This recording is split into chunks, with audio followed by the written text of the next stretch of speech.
ready. They say they need to ban the podcast equipment and take y'all mics away. And oftentimes when I listen, shit, I agree. For real talk. Hey, man, just because we know people don't mean that they know things. A lot of us was in the same classes with some of these folks. That don't mean they were passing these classes. All the time. It ain't the world leaving you behind, man. It's your line of thinking. You think the science stopped evolving because you stopped learning, and it don't work that way. I couldn't imagine voting for somebody who thinks identifying with me is identifying with a felon. That's crazy as hell. I'm Mr. Spann, and I'm approving these messages. This is the Mr. Spann Official Podcast. Let's go.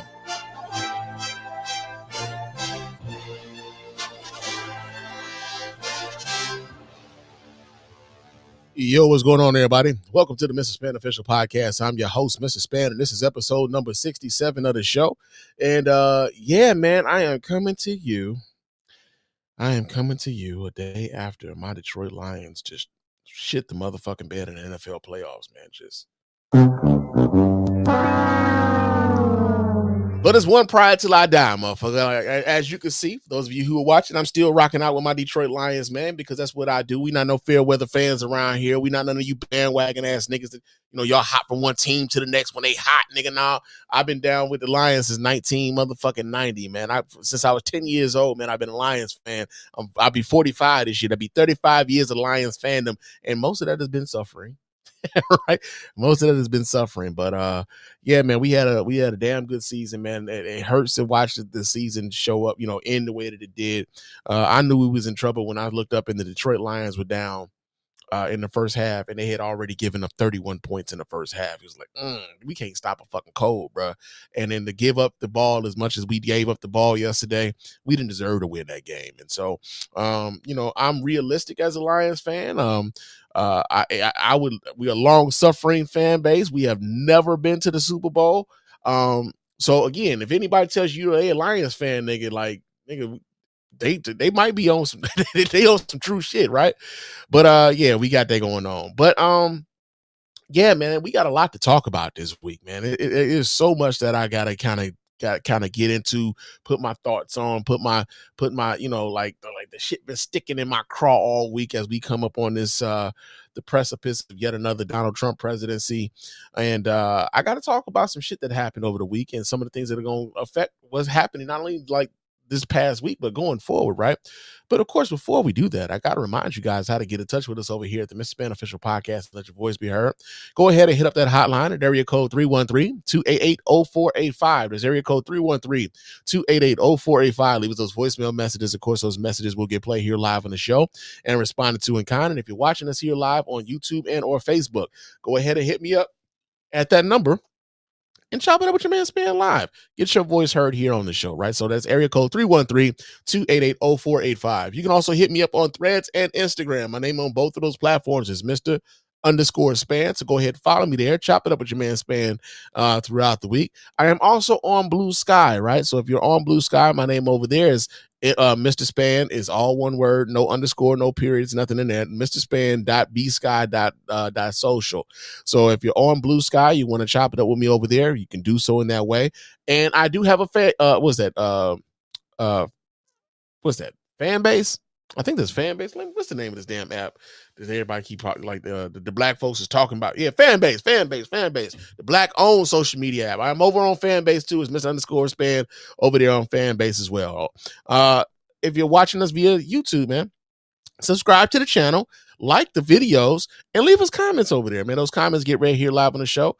It's one way for you to put down for the show, man, and it was one way for you to have your voice heard over here. So we appreciate you guys who support us in that way. But leave us a 5-star review on iTunes and on Spotify. Those 5-star reviews are the ones that get read here live on the show. We really appreciate everybody who does that. Doesn't cost you a dime, just a couple minutes of your time to let everybody know why you're rocking with us over here at the Mr. Spann Official Podcast and the Spann Report Podcast Network in its entirety. And yeah, we appreciate everybody who does that. And you can go to our store, man, and copy yourself some merch. We do have merchandise. We have coffee mugs. We got t-shirts. We got sweaters. We got hoodies. We got all sorts of stuff, man. And we got some goddamn hats, man. We got hats. We got some hats now, motherfuckers. We got hats now, motherfuckers. So go ahead, cop yourself a hat, man. We appreciate everybody who supports us in that way. Now, that does cost you a couple dollars, but that helps us keep this operation here going, man. So we appreciate everybody who supports us in that way. Thank you so much for that. We did get a little bit of listener feedback over the course of the last week. I got one comment here from Team US 2K, and they told me happy podiversary, man, because we did celebrate 14 years on the mic as a podcaster, man. So thank you, Team US 2K, for those congratulations, man. Real talk, I really do appreciate it, man. I can't wait to see what what year 15 is gonna bring, for real, man. Real talk. But we got that going on. The other thing that we had going on, let me see if I had any comments over here on Spotify. And we got a comment here from Soul Power on episode 65. It was great to hear y'all together. And he's talking about the episode where I had Rod and Karen over from the Black Guy Who Tips on. Friends of the show, man, longtime friends of the show. It was great to have them on. I just hate that we had so many technical difficulties when they were on, but they were so patient and so gracious with your man Spann, and I appreciate them for their patience and their graciousness, because they didn't have to do that, man. But I appreciate them, real talk. And it's always a good time when we get a chance to kick it with Rod and Karen, man. Always insightful, always funny, and some of my favorite people, man, and also some of the greatest podcasters that I've known. So real talk, check them out wherever you get your podcast. Check out the Black Guy Who Tips podcast, man. Real talk. Now, we got the listener feedback out the way. Let's get into the show. Now, I don't know if y'all know this or not, but your man Spann got his goddamn student loans forgiven, nigga. They gone. Student loans gone. Yes. Student loans gone, my nigga. My student loans have been forgiven. I was on Threads a couple of days ago, and I saw people talking about student loan forgiveness and how many people had the student loans forgiven. And it was as if, like, I don't know if it was like they had done something like recently, like within the last week or so, to do it. But they were like, yeah, man, like up to 5 million people have had student loans forgiven via the Biden-Harris administration. And so, every time those come out, I always go to my email and I check. And first thing I do, student loans, I search and I'll be damned if it didn't say, congratulations, your student loan had been forgiven. And nigga, when I say, nigga, nigga, it just, oh shit, it didn't. There we go. That's how I was, like, nigga, like that's how it was, man. Happy that I don't have that shit hanging over me no more. Like, I didn't owe a whole hell of a lot of student loans. I didn't have a whole lot left, but to not have to pay that what was left is a blessing, man. Real talk. And I'm glad that I was able to have that, to be a beneficiary of that. And like, even when folks were getting stimmies and stuff like that, and people were getting their student loans forgiven and mine hadn't been forgiven, man, I wasn't knocking those. I wasn't hating on them or nothing like that. Hey, man, good for you. That's what's up. You got a lot of folks out here who are very envious and very vindictive about people receiving blessings that they didn't get. And it's like, yo, man, maybe it's not for you, man. Like, and so, like, maybe that's why certain things don't happen for you in your life, is because you're so envious and you're so hateful and you're so just negative. Right. But yeah, man, I was blessed enough to have the rest of my student loans canceled, man. So I paid off one of my student loans and the other one has been canceled, and I am so grateful for it. Thank you to the Biden-Harris administration, because they were the ones to do it. I know damn well Donald Trump and the Republicans ain't trying to forgive a goddamn thing for the working folk. Let's make that clear. They're not trying to forgive a goddamn thing for the working folk.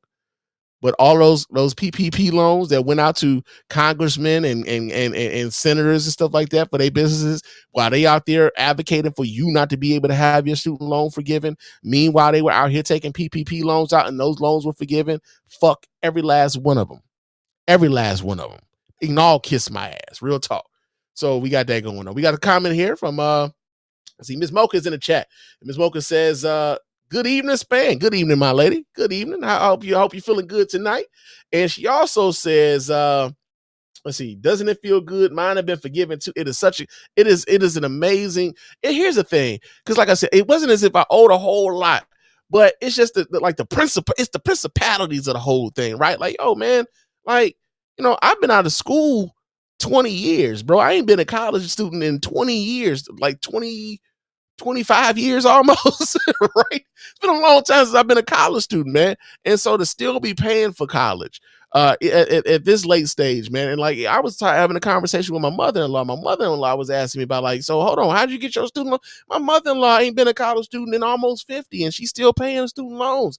Like, that's ridiculous. It's ridiculous, man. And it's one of those things where, so many people are like we were sold on the idea, get your education will take you far, your education will command a certain type of income, and then you can pay that student loan back based upon the income. But what we're finding out, man, is that, like, that's not always the case. People are going into debt to go get these degrees, and then the degrees, they come out of college, they looking for the job, and the jobs don't want to pay them what the degree is supposedly is supposed to demand. And so now your degree is, you got the degree, but now your student loan is in deferment, or your student loan is in forbearance, and you're pushing off the payments because you don't have the money to pay the shit. And they told you that this was going to help you advance further in life. And for a lot of folks, it didn't happen for them in that way. And you end up paying more in interest than you actually took out in the loan to begin with. How you think about it? Like, you probably took out a $5,000 loan, back in 2001, and then you look up and they saying, yeah, you owe $7,000 on this $5,000 loan that you took out in 2001, where you were making payments on it. You were probably making the minimum payment that you had to make every month, but you still now you owe more than you did than when you took the money out. That doesn't make sense. And the thing is, so many people, we're talking about, hey, they shouldn't get their student loans forgiven because,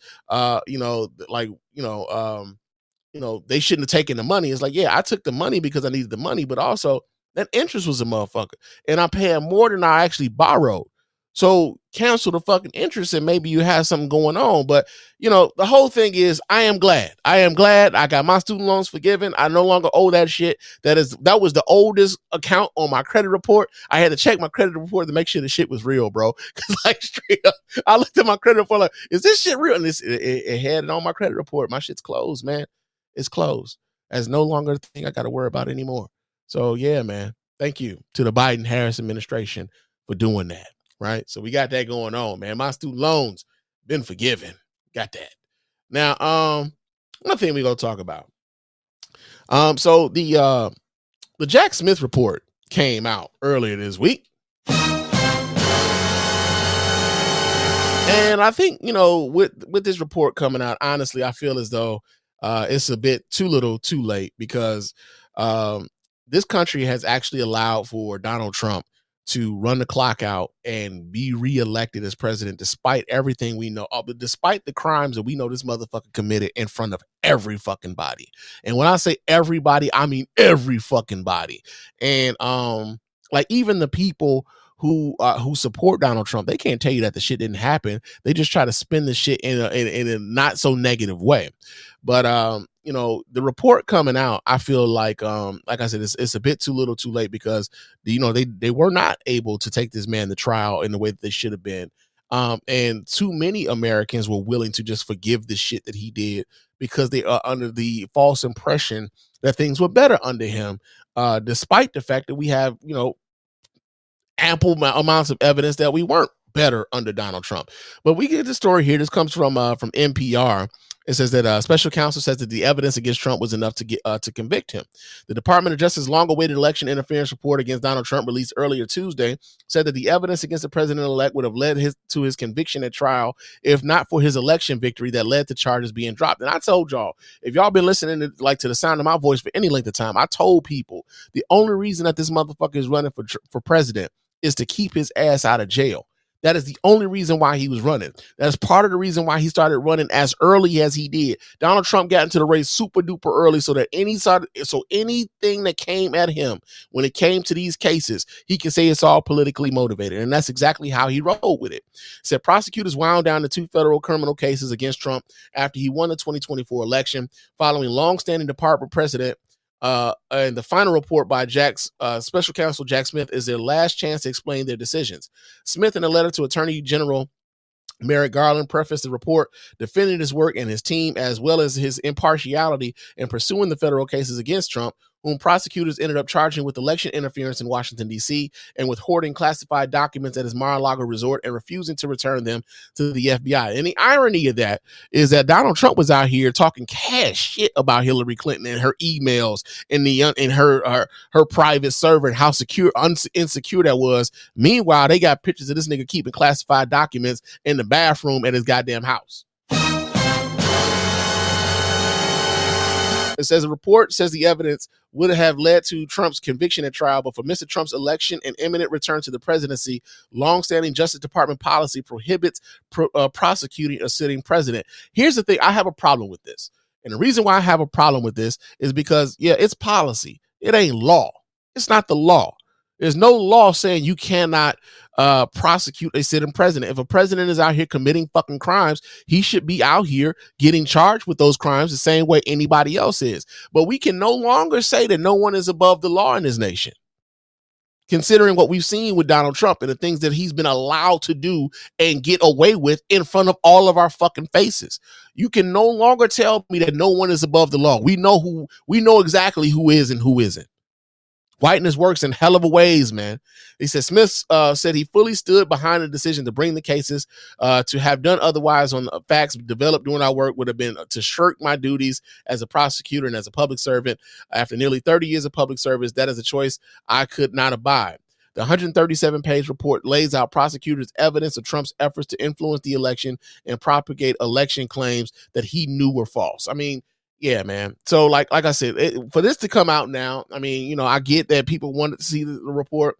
I mean, I low-key wanted to see the report. Donald Trump was fighting to keep this report from being seen because also, you know, there's the other part about that. If Donald Trump doesn't want the shit to be seen, that's because Donald Trump knows there's some incriminating shit in there and he don't want y'all to know about it. Why don't you want us to know about it, man? Whether you don't want the election at this point. So what difference does it make? You can't, by law, if we're still doing this law thing, you're not supposed to be able to run for president again, right? So if we're doing this law thing, yeah, this is what it's the law that this report comes out. And he was trying to make sure that the American people didn't get a chance to see it. My thing is, hey man, you know, it's just too little too late because we've allowed this motherfucker to become president again. Too many people set their asses at home. Too many people thought that they were going to send a message to Kamala Harris and Joe Biden and punish them. Meanwhile, Kamala Harris and Joe Biden are going to be fine. Can't necessarily say the same for those folks over in Gaza. Can't necessarily say the same for those folks in the Latino community, men especially, who voted in numbers for Donald Trump. When these deportations happen, I just hope you know this is what you voted for. Real talk. And we got that going on. But yeah, Jack Smith is the report is out. So we got that going on. And Miss Mocha, this is Stephanie from the Mocha Minutes. We gotta chop it. Damn it, Miss Mocha. Damn it, Stephanie. We do gotta chop it up. We do gotta chop it up, sister. I can't wait. I gotta have you on the show and I gotta be on yours. We gotta hook something up, sister. Real talk. But yeah, we got a lot going on. We got a lot to talk about tonight. Like I said, I think I'm gonna be on the mic for quite a bit tonight, man. I can feel it in my bones. I just know it's gonna happen. But the next thing we got to talk about, man, is we were just talking about Gaza. Joe Biden negotiated a ceasefire that happened in Gaza. So that's breaking news for a lot of folks.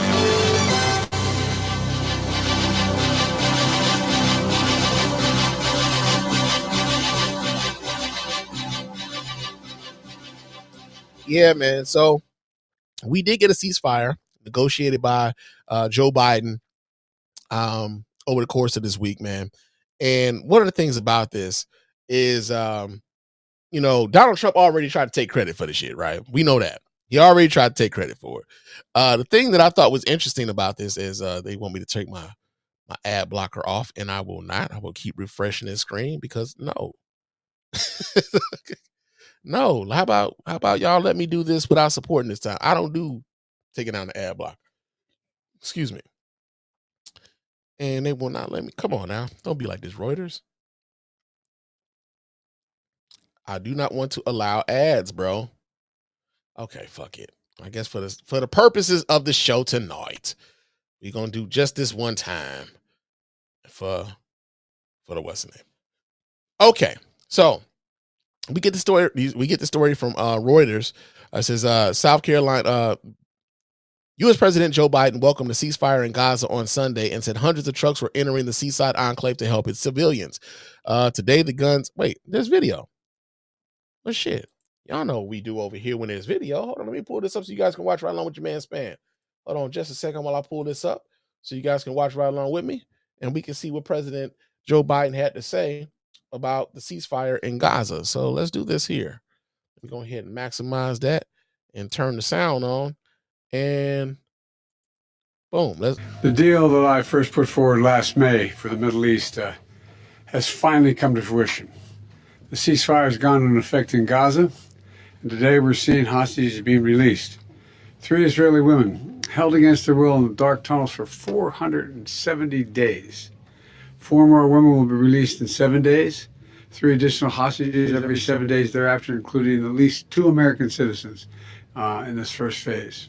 Today alone, we anticipate several hundred trucks will enter the Gaza Strip as I'm speaking. And after so much pain, destruction, loss of life, today the guns in Gaza have gone silent. So as we reflect on the news from Gaza today, we also remember all the victims of this war. We're mindful. We're mindful that the pursuit of a lasting peace, while never easy or quick, must always be our calling. All right. So those are the words from Joe Biden. Like I said, one of the things that I thought was very interesting. If you guys heard him mention it in the video, this was a deal that they had already had up in. They had already pretty much negotiated. It's the exact same deal that they had in May of this year. May. All right. And yet they didn't come to this agreement until this month.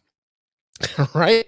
I think about that for a second. That's like 6-7 months. They've been sitting on the exact same deal. And then after this election, right before Donald Trump, comes into the presidency, there's a deal made.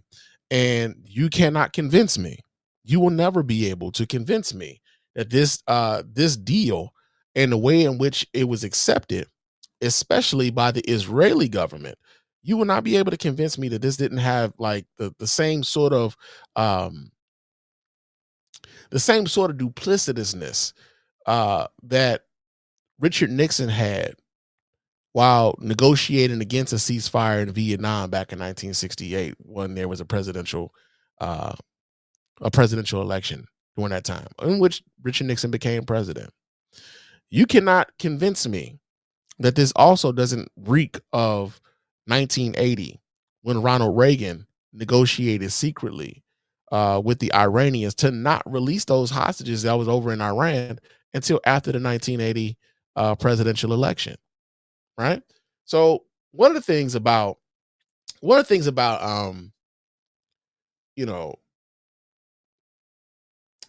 I feel as though we got to be students of history. Right. Because oftentimes if you're a student of history, some of these things, they reoccur. And when you see these things reoccurring, you're like, oh shit, I've seen this before. I've watched this, or I read about this, or I heard about this, right? And when you are aware of what happened before, when those things start to rear their head again, you could be aware of what their effects could be going forward because you've seen this, you've studied this, you've watched it happen, right? And like the disappointing thing to me is that like so many folk just don't understand and are not paying attention to all of these things happening over and over and over again. And it's maddening because like I said, Donald Trump is as soon as this was announced, Donald Trump took credit for it. Donald Trump was like, and he went about, saber rattling and saying that like, if y'all don't have a deal done by this time, it's going to be hell to pay, all this other shit. They took the same fucking deal that they had over in May. Right now, again, all of these things happen during all these things are happening during presidential election years. And as I watched, with empathy, a lot of folks of Palestinian descent, a lot of especially here in Michigan, um, where we have the largest Muslim population in America, the largest Arab population in America. As I watch them protest up and down the streets here in Dearborn, Michigan, and all over Southeast Michigan, I work around the state, so like I got a chance to see a lot of it. I remember when I went to the NAACP Freedom Fund dinner here. President Biden spoke at that dinner, and I remember, before we could even go through the security checkpoints for Secret Service, there was a bunch of protesters down there for that shit too. I remember seeing that, right? And I also understood, like, I understood, like, I understand the sense of like, yo, man, my people are over there, and my government is complicit in helping in funding the government that is killing my people. Like, I empathize with that. I do. I totally get it, and I totally empathize with that. But being an American and being a Black American at that, and also understanding what the stakes are for my people here, I don't have the luxury of being a one issue voter, right? A lot of us don't have that luxury of being a one issue voter. I am also a blue collar worker. I am not, I am Black. I am an American. I am a blue collar worker. I am in the middle class. Those are the things that like I had to, not only just not thinking for myself, but also thinking about the women in my lives and how this vote can affect their bodily autonomy, having those rights taken away. Thinking about how the LGBTQ community is going to be affected by this vote. Now, I'm not gay. I'm not of the LGBTQ community or anything like that. However, I have empathy for what those folks are dealing with also. But I can't be a one issue voter, right? And I think what happened is that so many of our Palestinian brothers and sisters, so many of our Arab brothers and sisters wanted us to be one issue voters on that one issue that affected them when we couldn't be, right? And we also understood the ramifications of allowing someone like a Donald Trump to come to office, because if Donald Trump had come to office and this war was still going on, guess what was going to happen to the rest of those Palestinians over there? He wasn't going to pull back the Israelis from doing what they what they wanted to do. He was going to embolden them. And then you add to the fact that so many people thought they were sending a message to Kamala. You're sending a message to Joe Biden. It's like, Joe Biden is going to be all right. Joe Biden's a millionaire. He's going to retire, and he's going to be like, I ain't got to worry about this shit no more. Kamala Harris is going to be okay. Kamala Harris ain't hurting for money. She can go back into public life. She can go back to California, become, run for governor. Maybe she could probably, go into the private sector. She's got governmental experience at the upper levels, nigga. Like, she's not going to be hurting for money. Like, Kamala Harris is going to be fine. But what about those folks still dealing with the ramifications of what happened over there? Because you wanted to send a message over here.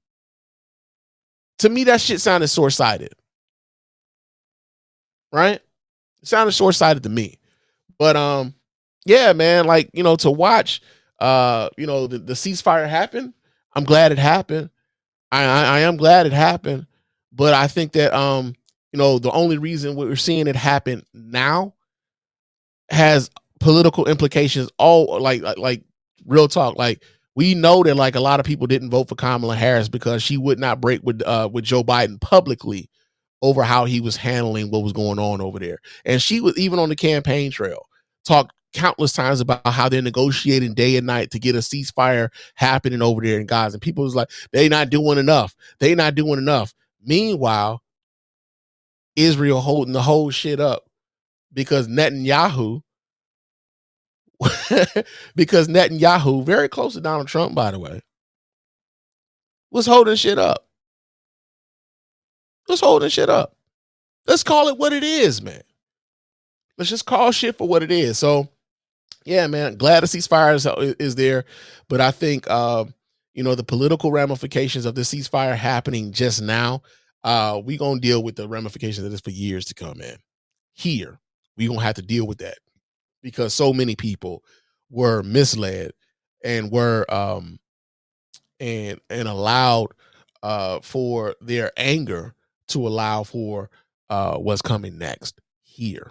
So yeah, you got that going on, man. But we can move on to our next topic, man. Yo, Stephen A. Smith. I've been going in on Stephen A. Smith quite a bit the last few weeks, man. But Stephen A. Smith finally comes out and expresses his happiness over Donald Trump winning the presidency, man. Yeah, man. So like I said, man, we've been watching the red pill and the Stephen A. Smith over the course of the last few weeks, man. Especially since the election, Stephen A. Smith has made he's been making his rounds on right wing political outlets such as Sean Hannity's show over on Fox. He's been talking. Who was this one dude? Dave Rubin. Went to go speak with him, and he finally came out and talked about how he was happy that Donald Trump won this election, despite the fact that he says he voted for Kamala Harris. So we get the story here out of Black Enterprise magazine. It said, "I did not vote for Donald Trump, but I'm glad he won." Sports analyst Stephen A. Smith recently stated that although he did not vote for President-elect Donald Trump, he admits he is glad Trump emerged victorious in the election. In a conversation with Dave Rubin posted on Rubin's Instagram account, Smith seemed disappointed that he voted for Kamala Harris based on the Democratic Party's talking points. The video clip starts with Smith acknowledging Trump and the Republicans' victory, but clarifying that he did not vote for the president-elect. So there's video. Let me see. If there's video, we gonna play the video. Tip my hat to. Okay, yeah. So there's video. Let me pull this up so you guys can watch right on with your man Spann, because y'all know that's what we do here. That's what we do. So let's see what the fuck this nigga is talking about. The Republicans to the conservatives out here and what they did in this last election. Again, I did not vote for Donald Trump, but I got to tell you something. I'm not mad he won. I'm not mad he won because when I see, especially in the aftermath of the election, some of the things that transpired with the Democratic Party, in an effort to manipulate the election and the vote, it really ticked me off. Hold on. Think about this for a second. He's talking about the Democrats had an effort to manipulate and an effort to change the votes after the election. Did this nigga forget that Donald Trump led a whole goddamn insurrection across did we forget that? Did we forget that there was no peaceful transfer of power the last time? That there had to been there were plenty of police officers beaten and bludgeoned. One of them died. That we saw one woman get killed at the Capitol because she was so enamored with the idea that Donald Trump had planted in her head that it cost her to lose her fucking life because she would not, back down when a police officer got a gun to her saying, "Hey, back up." And she gets shot, and now she's a martyr on the right because she believed that bullshit. So he's talking about, I ain't mad he won because of what the Democrats have been doing since the election. Nigga, what?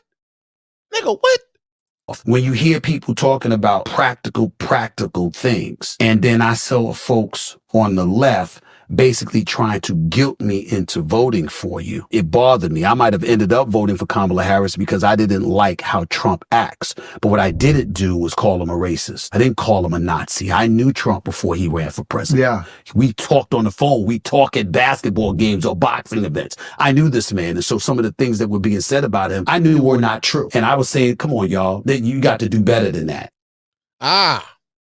I talked to the man on the phone. I know him, here's the thing, right?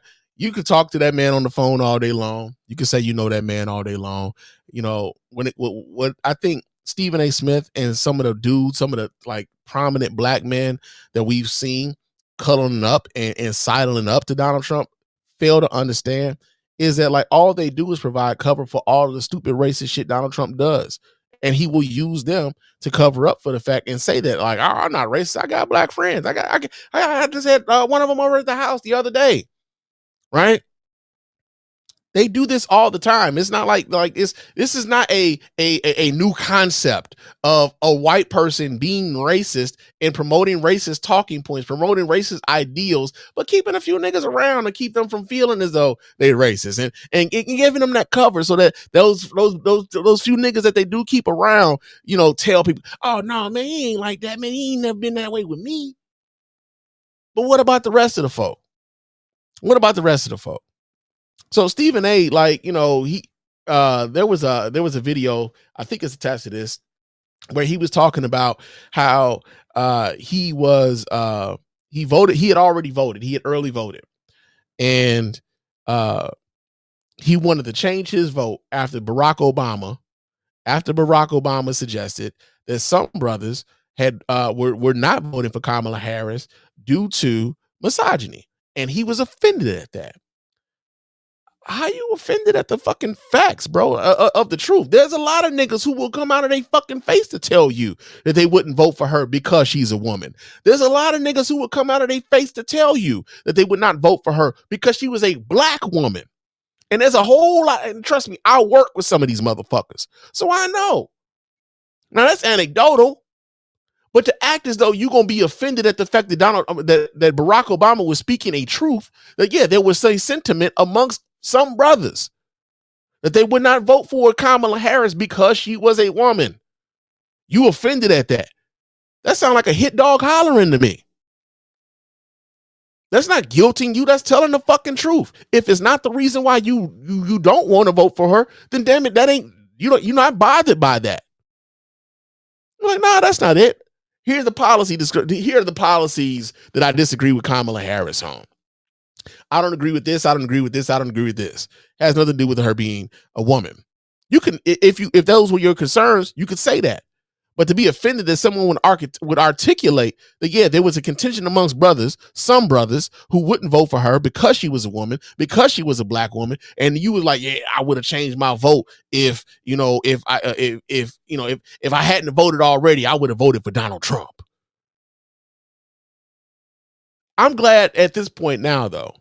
I'm just glad at this point, because I've said this about Stephen A over the course of the last few weeks. I'm just glad now that he's standing on it and not trying to play in our motherfucking faces and acting like he didn't say what the fuck he said when we saw him say what the fuck he said. I'm glad now that he's coming out and just like, yeah, I like Donald Trump. I've been friendly with Donald Trump. I would have voted for the man, because I like some of his policies and all this other shit. But this, like the false equivalencies that a lot of these niggas are doing when they talk about how he's being treated, when they talk about the press coverage that Donald Trump gets, when they talk about how they felt pressure from the black community to not support Donald Trump because he was, he's racist, and how black people view Donald Trump as being racist. And we're gonna talk to another motherfucker who's saying some of the same shit.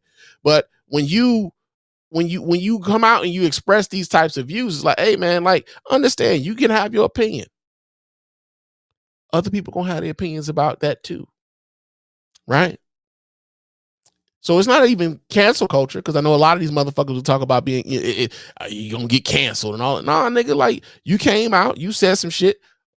More people probably dislike what you said than liked, and now you feeling like you can't say what you want to say because people don't agree with you. No, nigga, they don't agree with you. That's not canceling you. They don't agree with you, and people have the right to tell you why they don't agree with you. But like this idea that he was offended that Barack Obama was talking to some men in Pittsburgh about the latent misogyny that undergirded a lot of the resistance to Kamala Harris's candidacy. Like, nigga, like, get over yourself. Like, straight up, get the fuck over yourself. But like I said, I can respect it more now because he's standing on it. He wasn't standing on it before. I can respect it a little bit more now. I don't agree with this nigga. Fuck him. But I can respect it more because he's actually saying it instead of like, talking out of both sides of his mouth about how he voted for Kamala Harris, but and all these other things, but he had reservations and all. Nigga, don't get the fuck out of here, man. Get the fuck out of here. So yeah, Stephen A. Smith comes out as a if we're being honest, man, Stephen A. Smith is now a Trump supporter. And that's what it is. We gonna call this shit what it is, bro. You want to be over there, be over there. But that's what it is. So we got that going on. Now, another story that we got going on, man. TikTok. TikTok is we had a grand opening. We had a grand closing, grand opening with TikTok this week, man. Yeah, we did, man. So let me pull this up while let me do this here. I got a lot of different sources here that we're gonna go through. But excuse me. So TikTok has been a very popular, very a big part of a lot of content creators lives, man. Like a lot of folks are making money on TikTok. Friend of mine, friend of the show, Sherman Dilla Thomas, had 100,000 followers on TikTok, man. Was doing his thing, giving out Chicago history. And he wasn't, a lot of folks was over there doing the dances. Now he was one of the educational TikTokers and whatnot, right? And we've been talking about a possible ban of TikTok for well over 4 years now, right? But the interesting thing about the TikTok ban is that folks are giving Donald Trump credit for allegedly saving TikTok.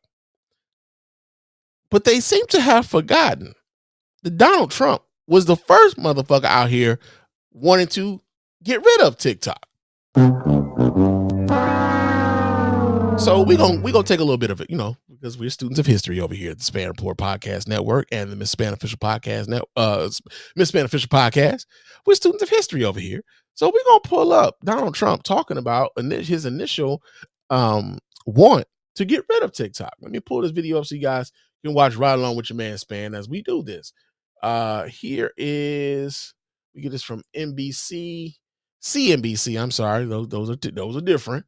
They tend to lean right over CNBC too, but let's see what they talk about over here. President Trump talking on the South Lawn a short time ago. He was asked if he's going to ban TikTok here in the United States. Let's listen in to his response.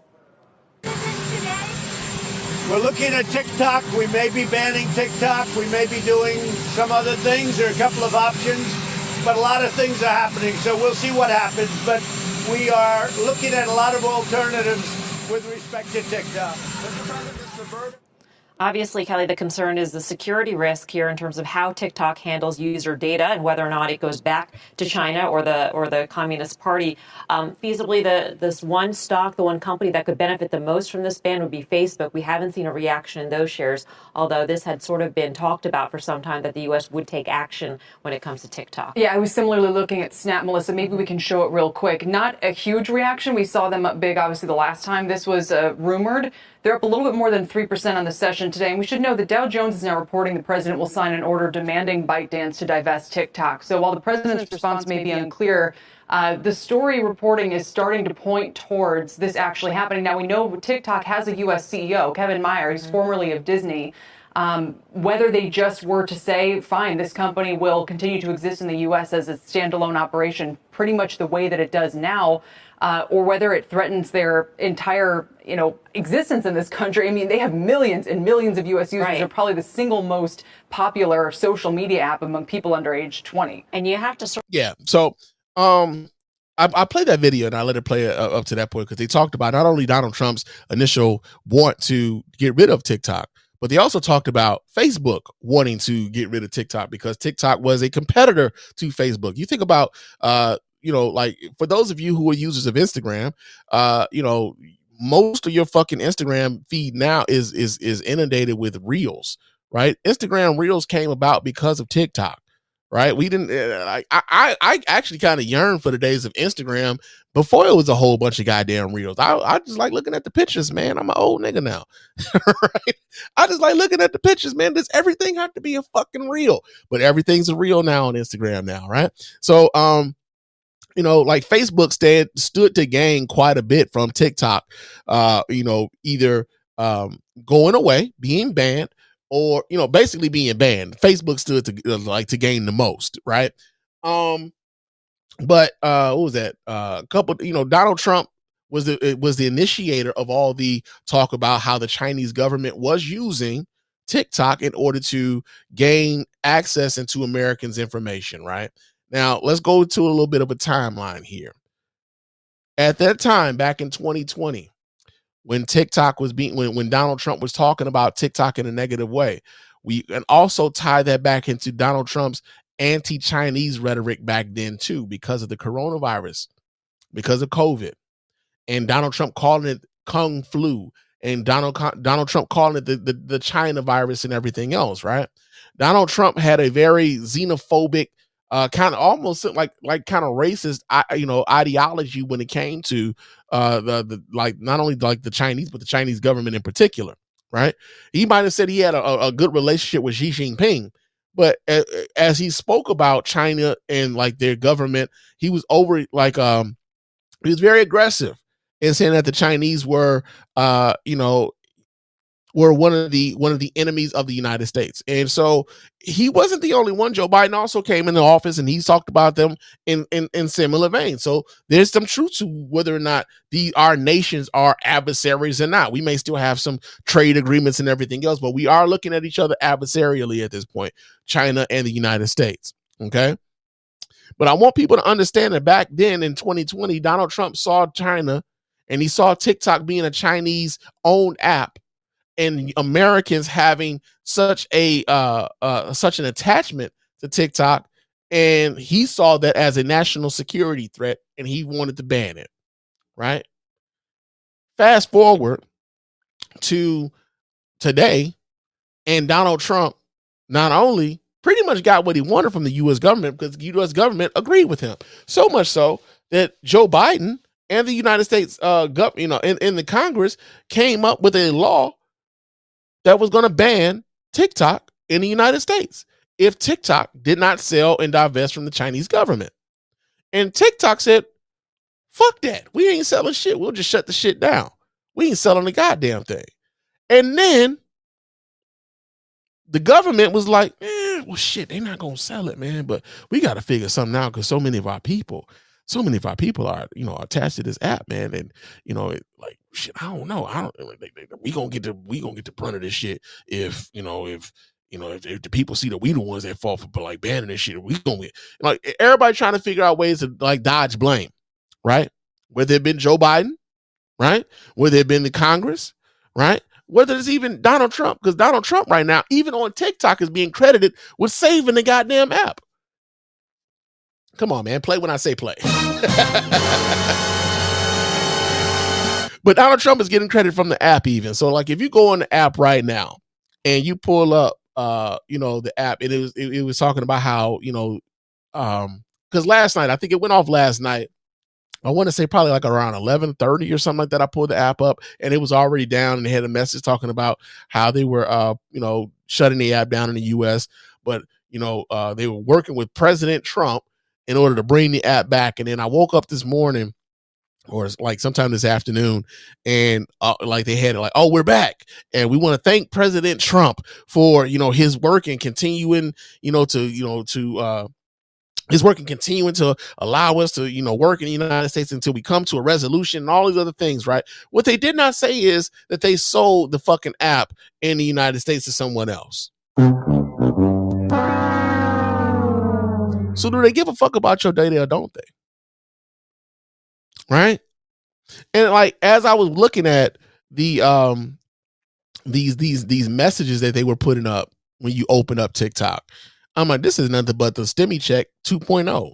Like this is what that was. And if with Donald Trump talking about how he put his name on those checks, and so many people thought that those stimulus checks came from Donald Trump, not the democratically elected Democrat controlled Congress at the time, who has the power with a purse. Like they put those checks out. Donald Trump held them checks up until he can get his name printed on them shits. It's the same thing here when it comes to TikTok. And even with that, like Donald Trump's flip on that came when one of his massive donors, who has a lot invested in TikTok, was like, "Hey man, that's my shit, man. Like I fucks with that. I got a lot invested in that. I'm gonna need you to like kind of, ease up on that." One of Donald Trump's major donors was the reason why Donald Trump flipped on TikTok. Not only that, Donald Trump learned that he had a lot of supporters over there on TikTok. Donald Trump didn't do this out of like the greatness or the goodness of his heart. He did not do this because he thought about you and how it was going to affect you. No, Donald Trump did this because it was going to be politically expedient for him.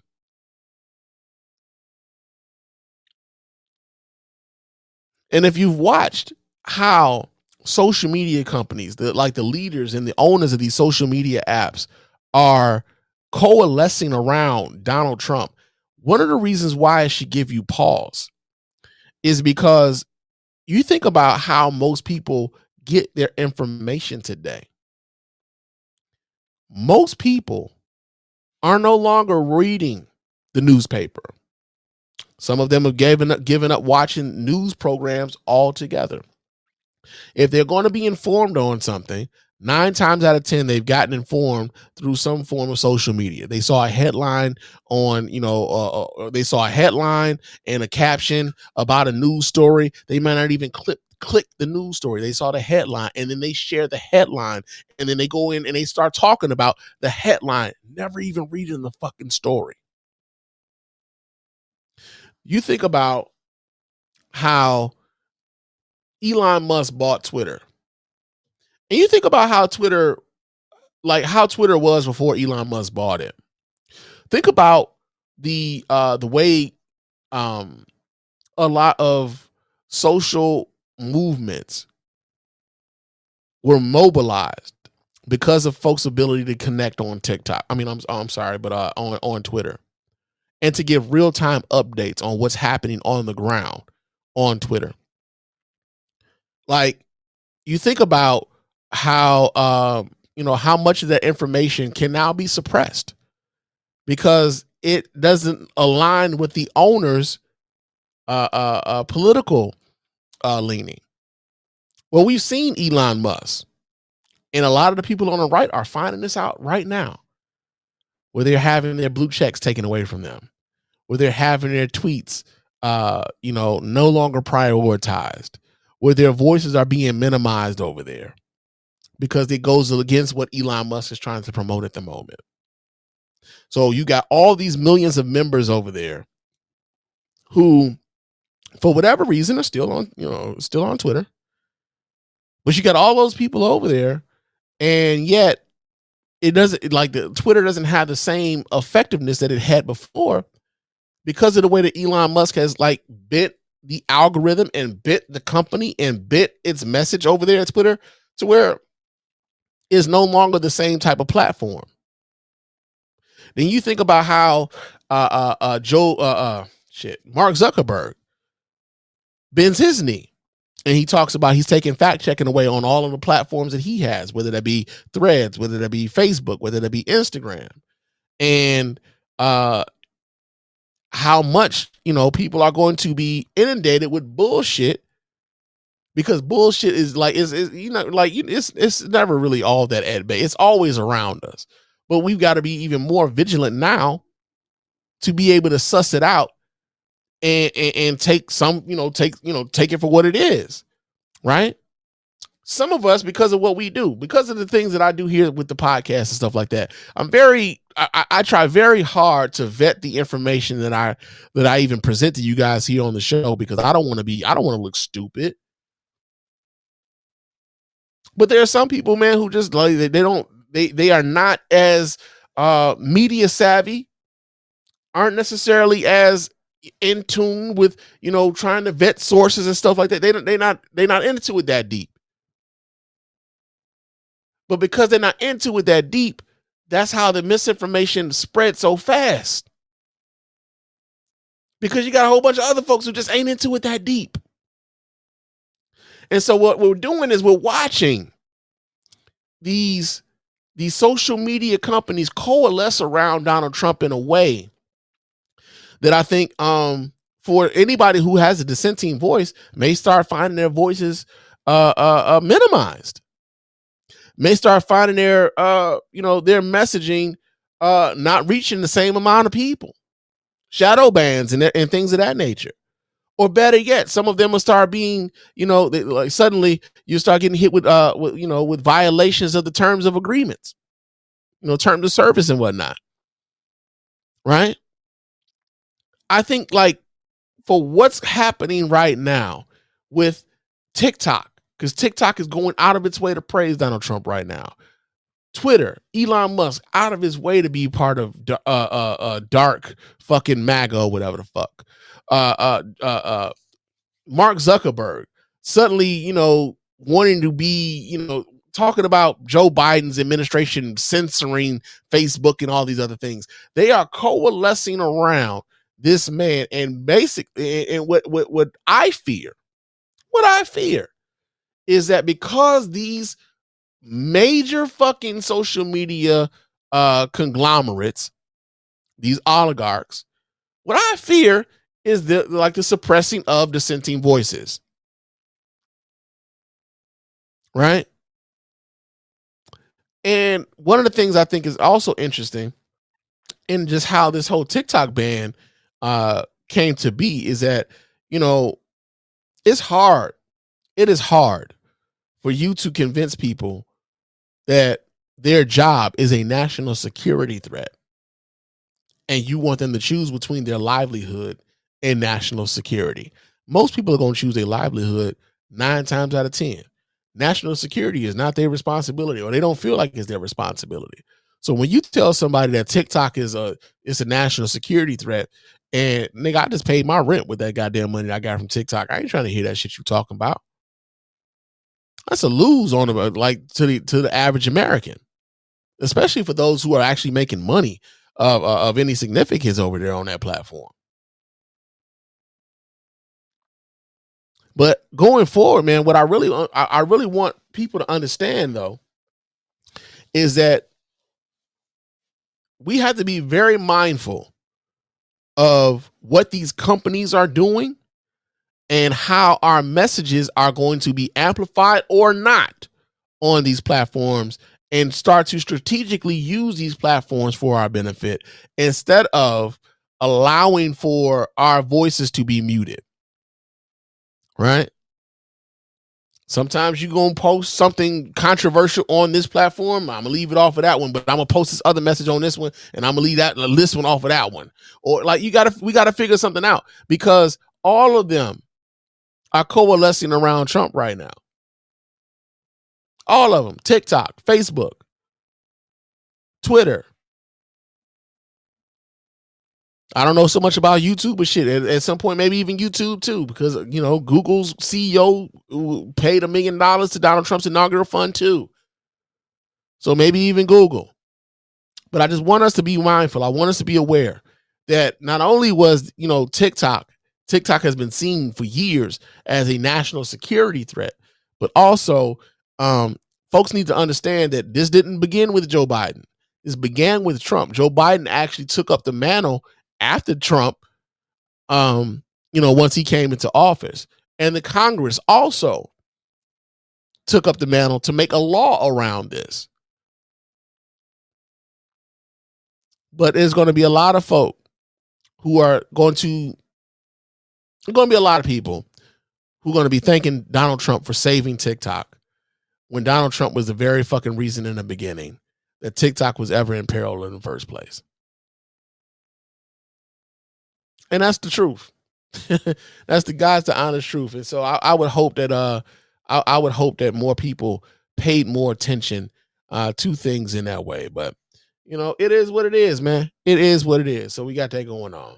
Now, let's see. We got a couple more stories here we're gonna talk about. Oh shit, yeah. Did y'all see? Let's lighten this up a bit. Did y'all see that nigga Lord Jamar battling a goddamn scientist over whether or not the world is flat or not, bro? Oh man. So Lord Jamar, he's a rapper. He was part of the group Brand Nubian.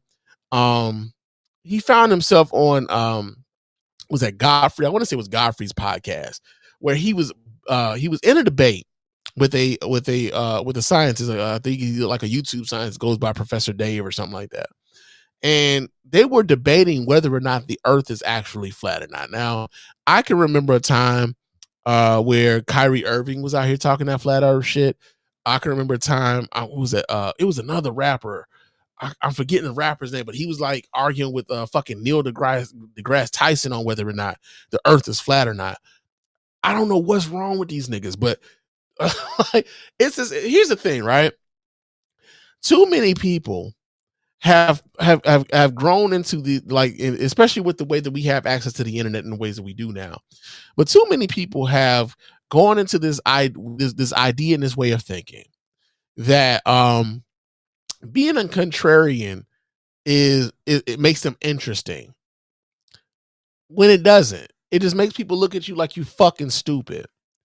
But with attention being the new currency, even the people are looking at you stupid, y'all still looking at me. So they don't care, especially if they have been able to monetize, their platforms. They monetize the podcast, they monetize their TikTok, they monetize the YouTube, all these different things. I monetize it, so don't matter how stupid I look, you watched it and I got paid anyway, right? That's the attitude a lot of these motherfuckers take on. But Lord Jamar was involved in this debate. So let me pull this up so you guys can watch right along with me. I thought I had it saved in my pocket, but I don't. But I know how to do this here. Let's see.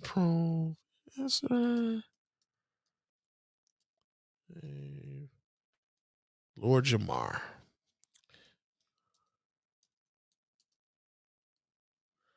Okay. So we're not gonna watch this entire video. I'm gonna play like a little bit of it because there's a lot.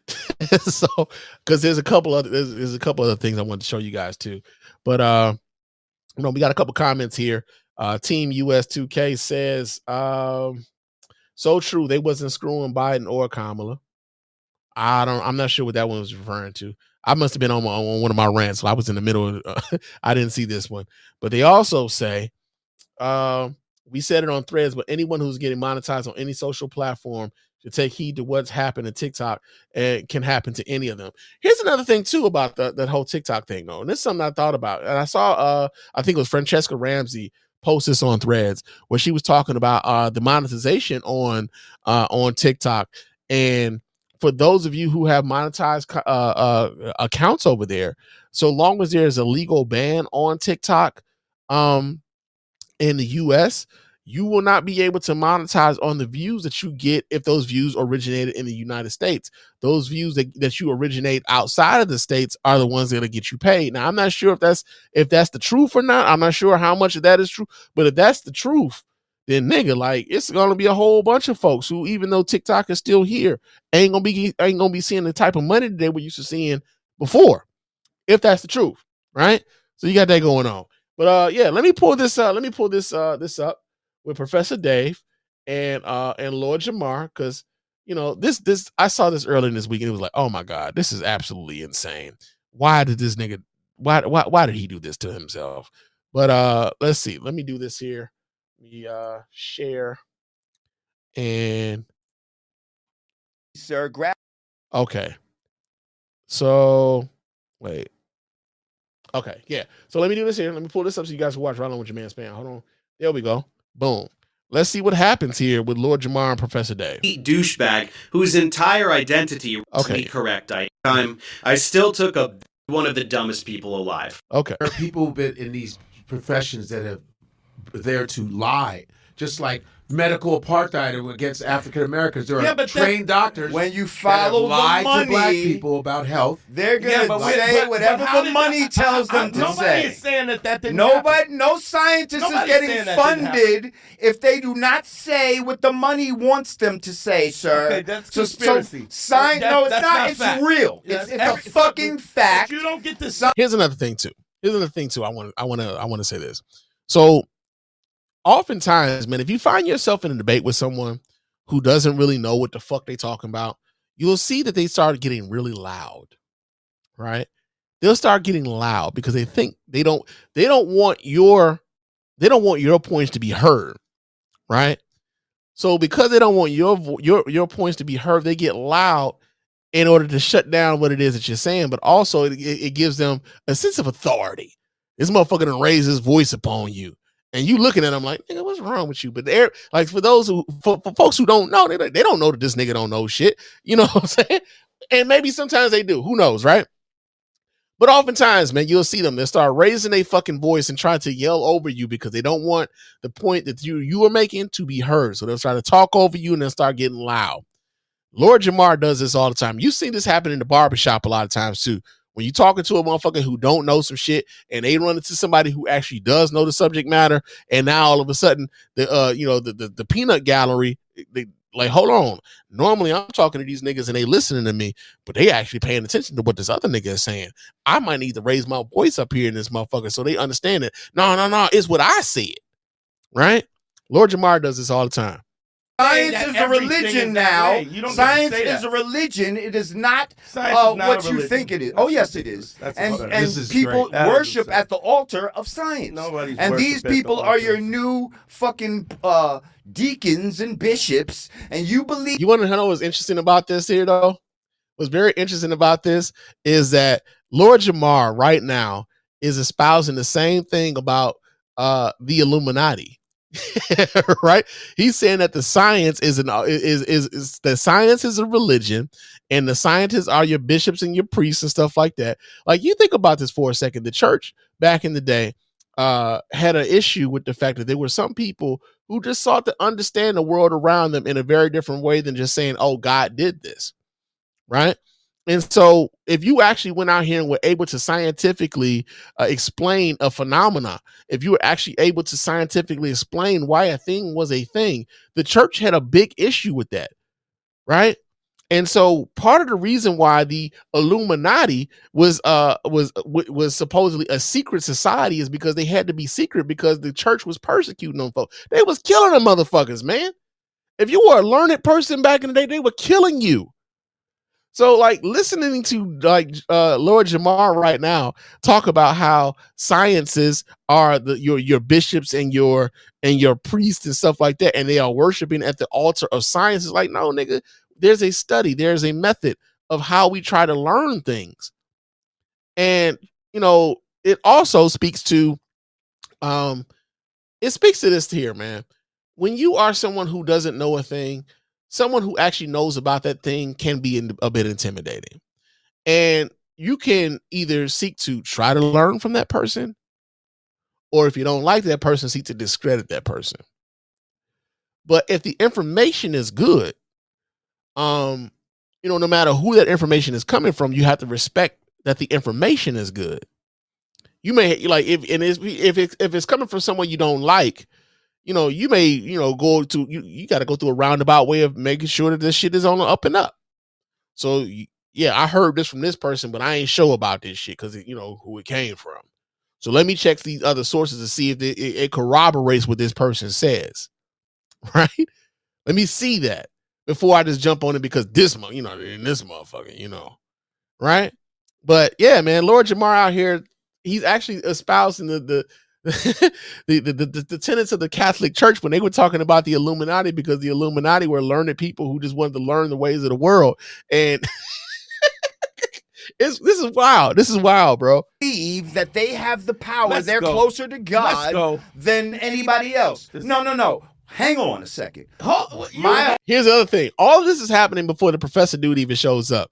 So he's trying to set the stage to where, like, he's trying to set the stage to where people are already feeling susceptible or feeling skeptical of the scientist before the scientist actually shows up. That's all he's doing right now.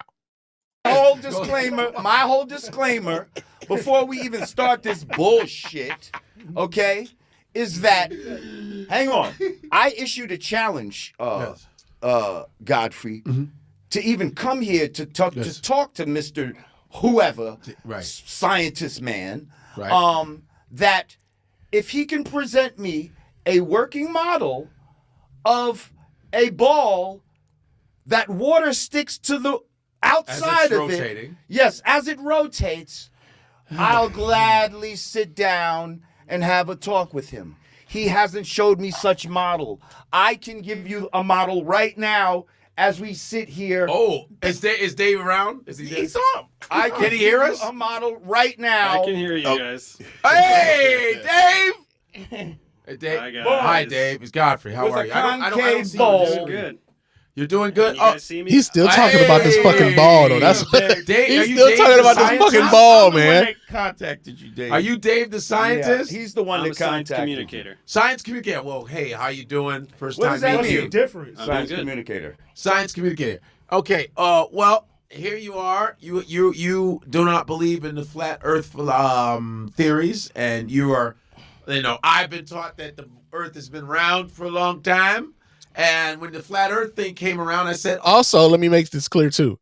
Lord Jamar is a Trump supporter. So again, so let's put that out there too. Lord, What the fuck, y'all? God damn! God damn! God damn! What? Fuck! yeah, Lord Jamar is a Trump supporter. So understand, man, when you talking to somebody like Lord Jamar, like these are the types of niggas who have a thing about being contrarians, man. And we talked about this, being contrarians. And what we're gonna witness tonight is this motherfucker being a living embodiment of the Dunning-Kruger effect. And the Dunning-Kruger effect, for those of you who are not familiar with it, is that it's one of those things where for the people who actually know something, who actually have a knowledge base, understand how much they do not know. But those of you, but for people who do not know what they don't know, they have an elevated sense of their knowledge base on the subject matter, despite the fact that they don't know as much as they think they do, right? And so the people who know the people who know how much they don't know. The people who don't know how much they don't know, right? But they perceive themselves to be experts on the subject matter. So there you go. But Lord Jamar is going to be the living embodiment of this. Trust me. okay, what's this about? And then I listened to some of the flat Earth stuff, and you know what? Some of the stuff made sense. I was like, that kind of makes sense. And then when you hear about what you've always been learning about, well, that kind of makes sense. And then when I talked to Dave, when I talked to a fighter pilot, and then they go like 50,000 feet, way higher than commercial jet. I say, have you seen curvature? He goes, yeah, we see the curvature of the Earth. That's what he said. I was like, I've seen multiple videos where they say no. You talk about we're supposed to take care of your video over a pilot who has thousands of hours. We've seen multiple pilots say that it's so Dave. This is like arguing with a Trump supporter too, right? Like there's a lot of people. If you think about this for a second, like objective reality, and this is why I said I want to say a couple weeks ago, man. Like objective reality is becoming one of those things that we can't even agree on, commonly known facts anymore. Well, like even if you were to present, like even like the whole thing about, say for instance, the TikTok ban. If you were to tell people right now that Donald Trump, advocated for its banning, there are people right now who will argue you down to say, nah, you just made that shit up. That's why it was important for me to show video of actually Donald Trump standing there saying that this is what he wanted to fucking do. That's the entire reason why I need video evidence. I'm not reading this shit. I want to show this motherfucker standing up there in his own goddamn words, standing there saying the shit, because people think that they know more than the goddamn experts, bro. People think that like their fucking, anecdotal experience with no type of objective fucking experiments or anything like that. People think like you think about how many people during the coronavirus pandemic, during COVID, were actively out here becoming becoming scientists because of some of the shit that they saw on TikTok, because of some of the shit they saw on YouTube, because of some of the shit that they saw on Facebook. And they are arguing up and down with the doctors, with the epidemiologists, with the virologists, and all these people who have studied this shit for their fucking life. And you arguing this person down, saying that they don't know what they talking about. Meanwhile, you just reading some shit that made you feel good. This is what it's like. This is what it's like, man, arguing with these type of folks. Hey, so who's going to go first? Tell us, Dave, why you are against what he believes. How about that? Yeah, Flat Earth is the dumbest hoax in human history. Jamar just watched some videos by Eric Dubé, who just spews a bunch of bullshit, memorized what he says, and repeats it and pretends to be intelligent. Instead, everything you say is so insanely stupid and can be disproven with, like, middle school level physics. Really? So, yeah, we can go ahead and you can rattle off your... Do it. And so the professor came in kind of spicy. You know what I'm saying? He came in kind of spicy, but he was talking.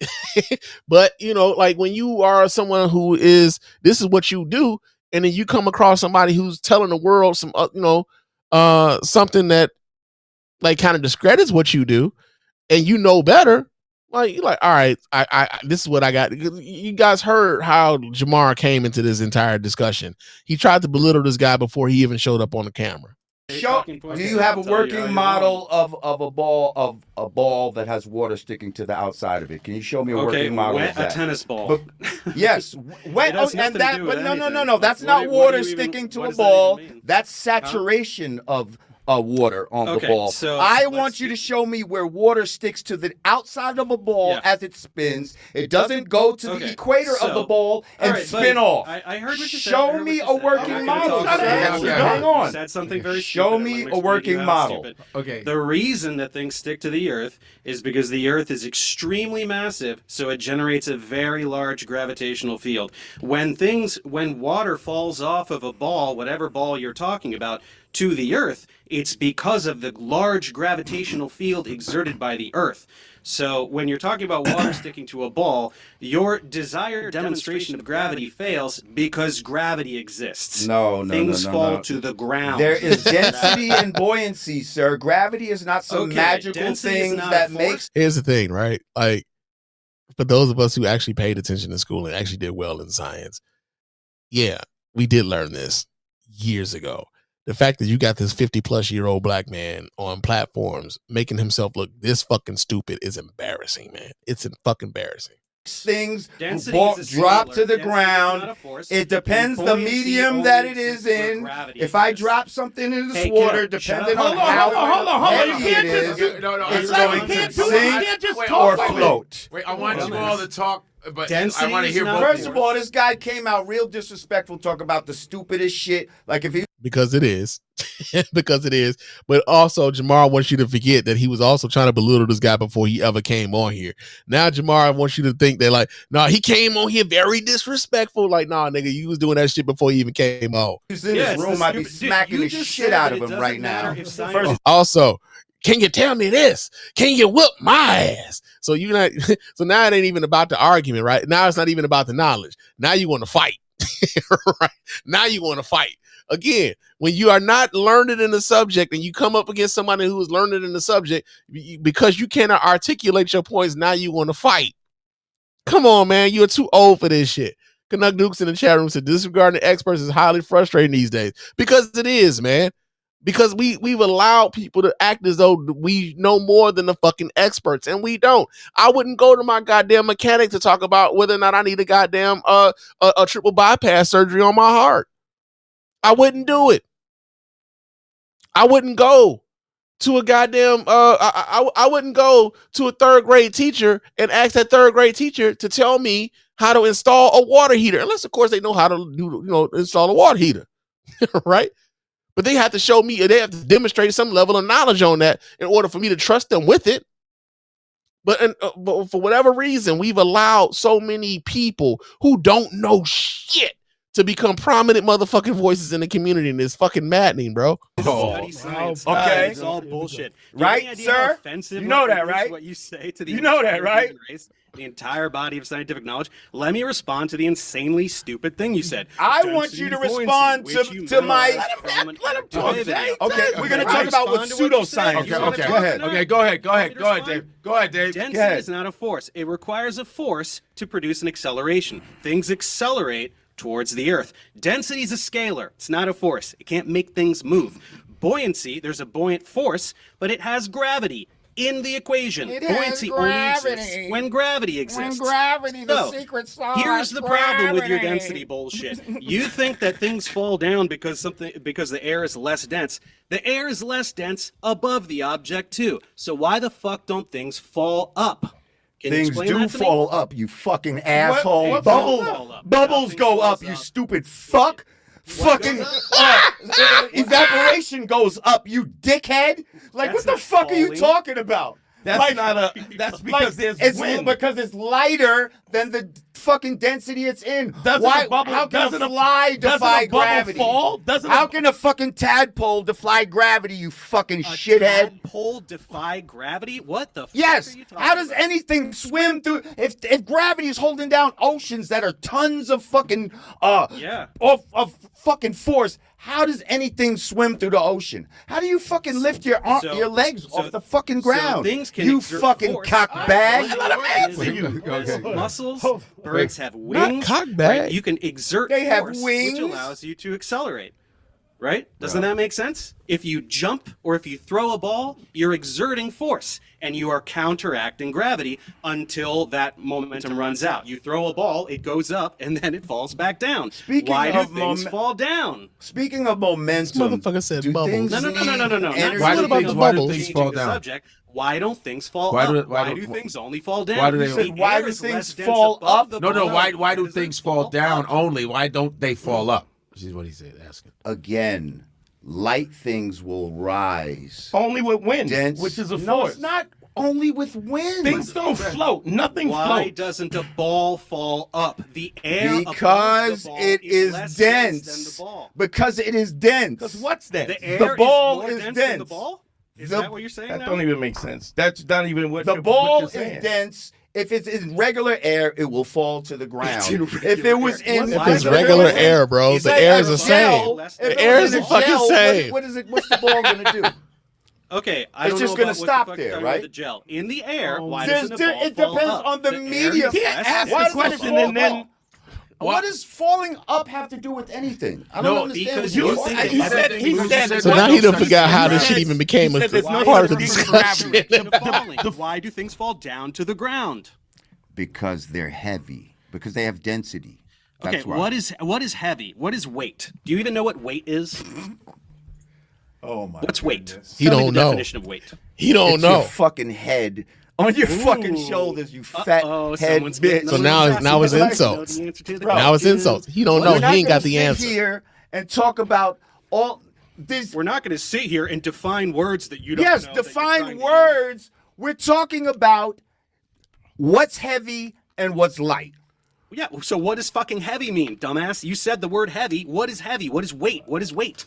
What does that mean? You don't know the definitions of the words you're using. Bro. He don't. Should I define? Good. He Tell don't. him. Yeah, Tell him define what weight weight. is. Here I go. He don't know. Body's relative. Oh, here we go. A body's relative mass or the quantity of matter contained by it, giving rise to a downward force. The heaviness, and then of course the heaviness of a person or thing. By virtue of its position in a gravitational field. Things have weight because gravity See, exists. you say these things. These You are tell me. definitions. This is sad, bro. These are I definitions don't know that what to say. are given by people who are here study to things and actually who know are here things. to reinforce a certain position. I'm talking Sweetie, about common money sense can't shit. change Did the he just laws say, of sweetie? physics. Hold on. There's You no fucking amount of homo? money that Did can this- change the Yo, laws of physics. this nigga just say, sweetie? So here's the other thing too, right? So he's talking about Lord Jamar. He's talking about the money, and it's about where the money is. Like, who gets paid? Who gets paid because they keep telling us that the world is round? Like, where's the money in that? Or better yet, where's the money in that? Because I think it's like, for the better part of human history, I think we kind of understood that, like, the world has a circumference to it for a good long while. So if we already have this as a general understanding, why is there money in that? And as opposed to telling people that the money is flat, why isn't there money in that? Because now you presented an alternative to what the consensus is, right? So it seems to me that, like, if you come into some new information about some shit, people will be willing to pay for that new information. But he says he wants us to believe that the money isn't telling us that the world is round. That doesn't make sense to me. That doesn't make sense to me. We got another comment here in the chat room. Canuck Duke says, I'm reminded of that clip in your intro, Spann. They really need to take microphones away from certain people. Yes, indeed. Yes, indeed. They really do. They really do. And also, Team US 2K says, did Lord Jamar just say common sense? Listen, I'm not sure if Lord Jamar really has it. I've never seen, I don't think I've ever seen Lord Jamar say anything smart ever in my fucking life. I really haven't.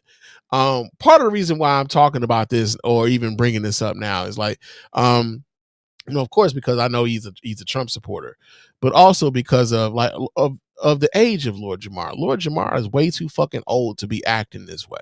Lord Jamar is way too old to be, exposing to the world just how silly his knowledge is.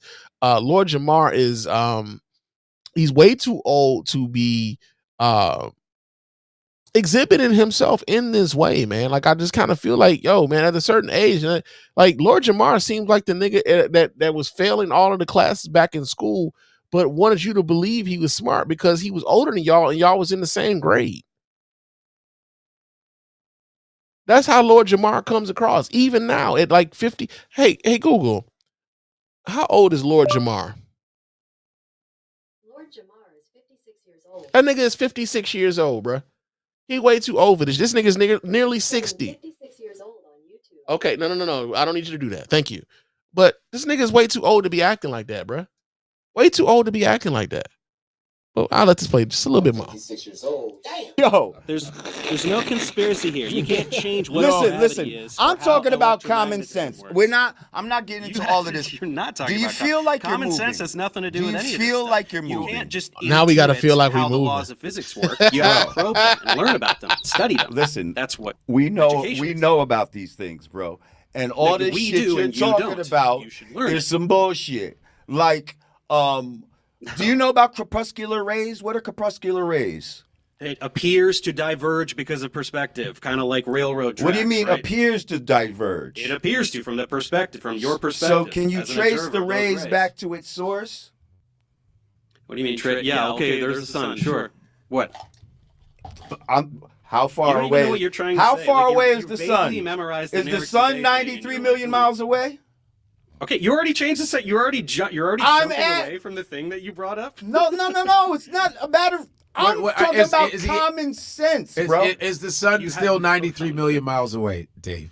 Okay, but if it was, why do we have crepuscular rays? Your answer. I want to see where he's getting at. Why? It doesn't. Why do the railroad tracks appear to converge with distance? It's the same concept. It doesn't matter how fucking far away the sun is.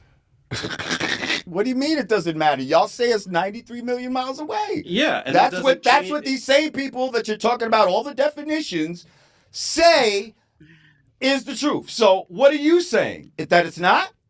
No, of course it is. I'm saying that it has absolutely what is crepuscular rays? How do you explain crepuscular rays? He already did. That's the weird part about this. He already did. He already did. But he's asking him to explain this shit again because he doesn't really fucking know and he doesn't have an answer for it. Because if he did have an answer for it, Lord Jamar could have given him his answer for it already. But he hasn't. Because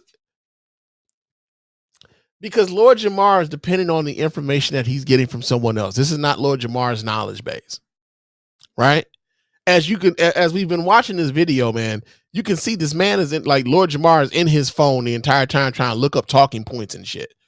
Old boy is just like going off the top of the dome. Lord Jamar doesn't know what the fuck he's talking about.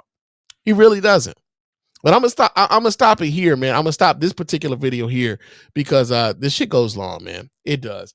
And there's also another video that I kind of wanted to get to as a part of this because Lord Jamar had to go on his own podcast and address this shit on his own show. And I'm gonna pull that up so you guys can watch Right Along with Your Man Spann. So let's see what the fuck this nigga's talking about on the quote unquote God pod with Lord Jamar. Let me pull this up so you guys can watch Right Along with Your Man Spann. Let's see what this nigga is talking about. Welcome back to the God pod with Lord Jamar. I'm Lord Jamar. Let's get right to it. Okay, y'all saw the bullshit. That happened on Godfrey's show with, it's the bullshit now. The fake professor. He's a fake professor. I'm going to tell you, I can't get too much into detail about this right now because I think there's some things going on. What would those things be, Lord Jamar? But all I could say is I apologize for the poor showing. To all my flat earth people out there, this changes nothing. Although I know I made myself look bad from being out of sorts for many different reasons that I can't necessarily get into at this moment. Okay, so now we get the excuses. You didn't know what the fuck you was talking about. You were out of sorts. There was something going on. There was something else going on. Yada, yada, yada, yada, yada. It's never, hey, man, there were some things I learned in that particular fucking in that particular exchange, and I know I need to go back to my books. I need to go back and read up some more. There's no fucking level of self-reflection. There's no none of that. It was a whole bunch of shit going on. This changes nothing. Yada yada. Like, come on, bro. I'm sorry for my poor showing. Like you apologizing to people for you looking bad, but you're not apologizing for spreading bad motherfucking information. That part you're not apologizing for. And part of the reason why I named this episode, when the OGs, when like we got, shit, I didn't forget what the fuck I named this goddamn episode. There's something about the OGs though, right? When the OGs fail you, our OGs are failing us when they come out here doing this stupid shit. This nigga's an OG now. He's 56 years old. Too old to be out here performing in this way. He sound like a goddamn fool. But I definitely was not myself that night. Was you high? And I thought certain people were my friend. So now, and you don't want. So now it's Godfrey's fault, right? Now it's Godfrey. You thought he was your friend by allowing you to debate with someone on the subject matter that you claim to have some knowledge base on. And here's the thing, right? Godfrey was his friend. Because Godfrey he had the video and he took it down. You know how that video got out? Professor Dave was he was recording this shit on his own equipment. That's how the video got out. Lord Jamar didn't want y'all to see that. Right? He didn't want y'all to see that. In much the same way, man, oh my God. In much the same way that Donald Trump didn't want y'all to see that goddamn January 6th report. It makes me look bad. I don't need y'all to see that. Crazy, ain't it? Fucking crazy. Want to believe that your friends would do certain things, but yeah, it's definitely possible. But yeah, I was just not in my right state of mind. Whose fault is that? I apologize for allowing y'all to see me lose my cool. Yeah, it wouldn't be the first time, bro. We saw you on fucking. I lost my cool. DJ Vlad videos. This sucker bitch, pull me into some shit. There's a guy on the show that used to be an ex-pimp, and since he couldn't best me the last time, he did what a pimp does, and he got a bitch to do his dirty work. And so essentially what happened was this. There was a debate about flat earth shit on Godfrey's show prior to this shit. This is the backstory to this. There was a prior discussion about the flat earth shit. And many, like Lord Jamar was out here speaking his shit. Again, because these type of niggas, they thrive on being they thrive on being in having audience with people who don't know as much as they do.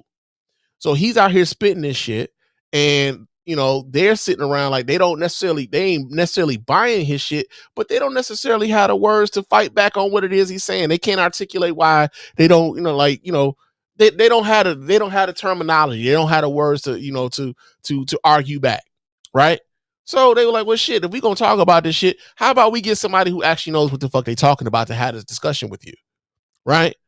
And once Lord Jamar saw that he was up against someone who actually had a knowledge base on the subject matter, suddenly it's, my friends threw me under the bus, and one of them was an ex-pimp, and he pimped out of somebody else to come at me, and I'm sorry I allowed him to get me into this state of mind, and I wasn't in my right state of mind. Like, all of this is you, nigga. You didn't have to go on the show.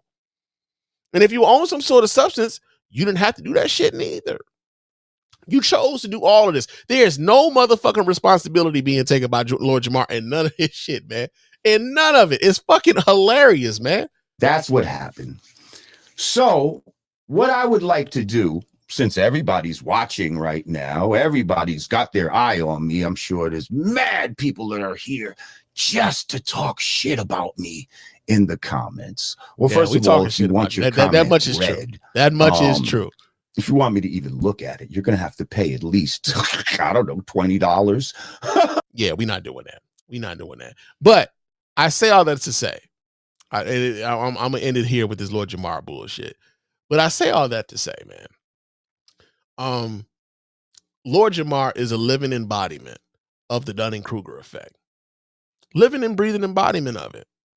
And we see these types of niggas in our neighborhoods all the time, where they think that they can just like bullshit their way through. And oftentimes they're able to get away with it because they're talking to people who don't know any better. But once you are in front of someone who actually has a knowledge base and who does know something, who does know probably a little bit more than you do, and they're probably experts on the issue. As you could tell, he couldn't really handle that. He couldn't handle that discussion because he's not used to having that discussion with people who know shit. He's used to bullying people who don't have the knowledge base. And so he can bullshit his way through a conversation and make you think he's more learned than he is when actually he's talking a bunch of bullshit. It's a lot of this shit going. You see this shit at the barbershop all the time. Part of the reason why I don't go to the barbershop no more is, for one, it's easier for me to just go ahead and shave my shit here at the crib. It's more cost effective too. But also, so I ain't got to be sitting around niggas like this all the time. Right? Because I'd be sitting in my chair like, this dumb motherfucker here, bro. Straight up. So, yeah, man. We got that going on, man. Lord Jamar out here looking like a goddamn fool. Now, another story that we got here, man, has to deal with the fact that Snoop Dogg and Nelly have decided that they were going to perform for Donald Trump during his inaugural ceremonies and shit. Yeah, man. Snoop Dogg, Nelly, they didn't cause some backlash because of the fact that like people like, yeah, man, what the fuck are y'all doing? What is up with y'all? What's up with you, Snoop? What's up with you, Nelly? And I'm gonna be honest with y'all, man. Like, it's, a lot of folks talking about boycotting Snoop. They talking about boycotting Nelly. I'm gonna tell y'all this right now. It's not like I've been listening to a whole lot of Snoop. Not like I've been listening to a whole lot of Nelly. So boycotting them niggas will be very easy for your boy, because I ain't been listening to them niggas. No way. Right? And I'm sure, like, to a certain degree, a lot of us haven't really been listening to a lot of this shit neither, like, especially Nelly. But one of the things that I think has been very interesting, man, is as Donald Trump has he won the popular vote this time. And I think to some degree, man, people feel as though because Donald Trump won the popular vote this time, people feel a little bit more freer to express their support for Donald Trump, because they're not seen as like, they see themselves as the majority now. And like I said, when we were talking about the exit polls and stuff like that, and people were talking about how Black men and women were the number one and number two voting blocks for Kamala Harris.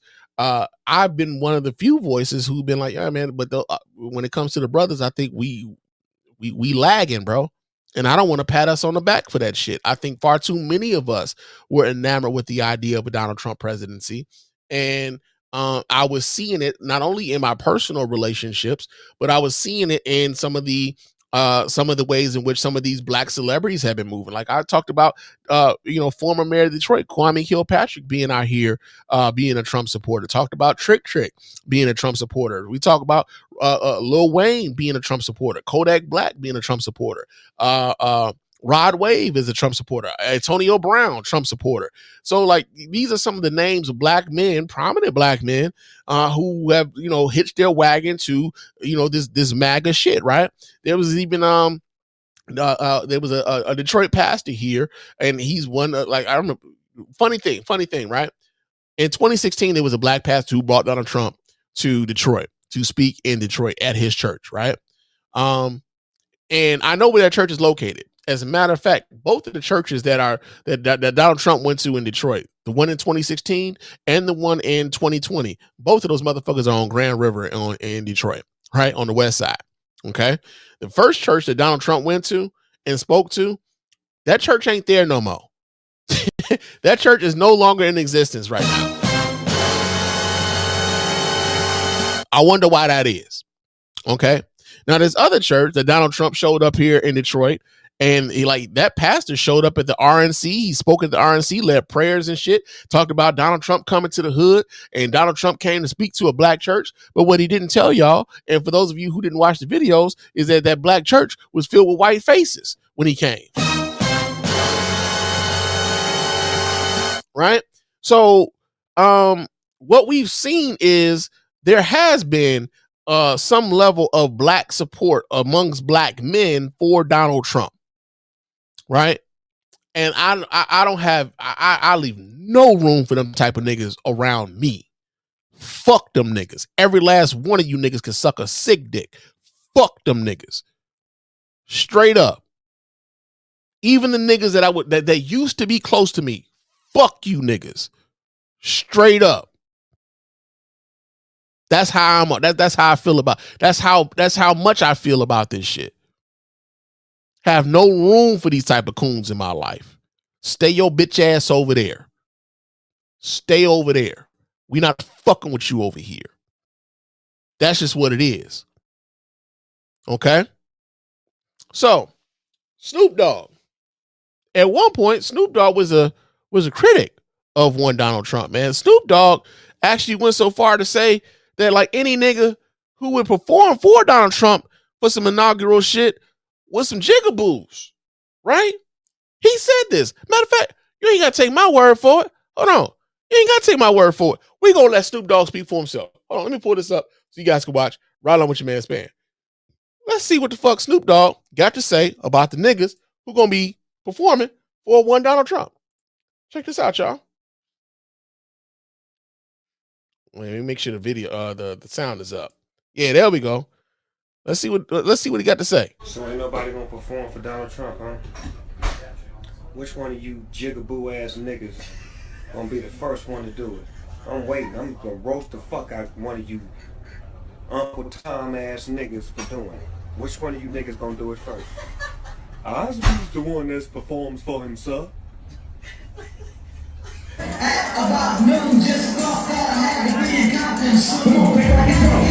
This is this nigga this year, right now, performing at a Donald Trump inaugural event after in 2017 calling these niggas jigaboos, coons, sellouts, all this shit. He had all this fucking vitriol. But this is what he's doing.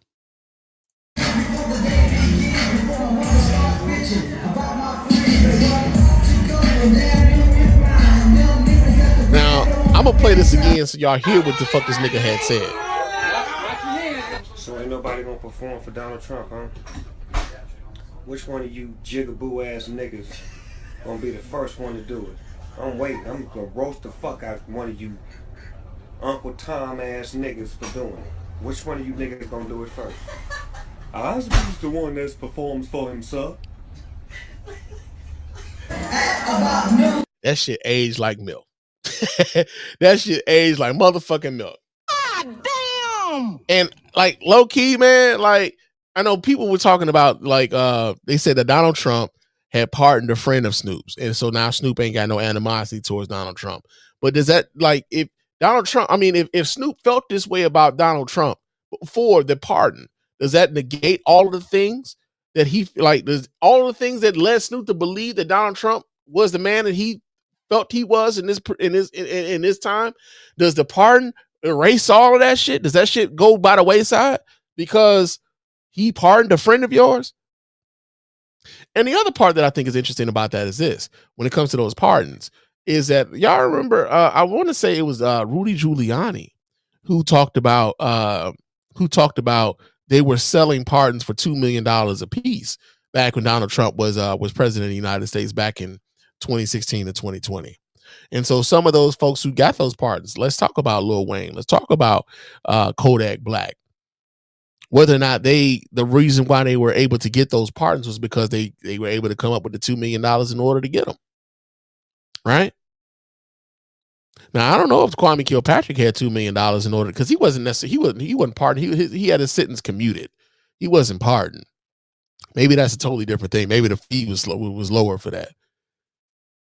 But to see like these dudes, like you know, to see the switch up, the change up, and it's not just Snoop and Nelly. When we were talking about Elon Musk, Mark Zuckerberg, Sundar Pichai of the CEO of Google, the way in which TikTok is genuflecting himself upon Donald Trump and praising Donald Trump for bringing TikTok back to the United States after Donald Trump actively asked for its ban. Like, to see like the way these motherfuckers are genuflecting to this dude, man. This is where like people are looking at a whole lot of folk like, man, what the fuck is happening right now? And if you had this feeling about Donald Trump before, and now you out here performing for Donald Trump now, like, damn, OG Gangsta Crip, right? What the fuck is this? What are you doing? Now, another, you know, nigga that's too old. Hold on, because I don't know why I don't even know what the fuck that is that's playing back in that background, right? But another thing that what is this? Hold on, let me pull this. What is this shit? I got since everybody's watching. Okay, I already did. Okay, so I can get rid of that. But yeah, but another rapper who is scheduled to perform for Donald Trump in this particular inaugural season is one Nelly of Hot and Her fame.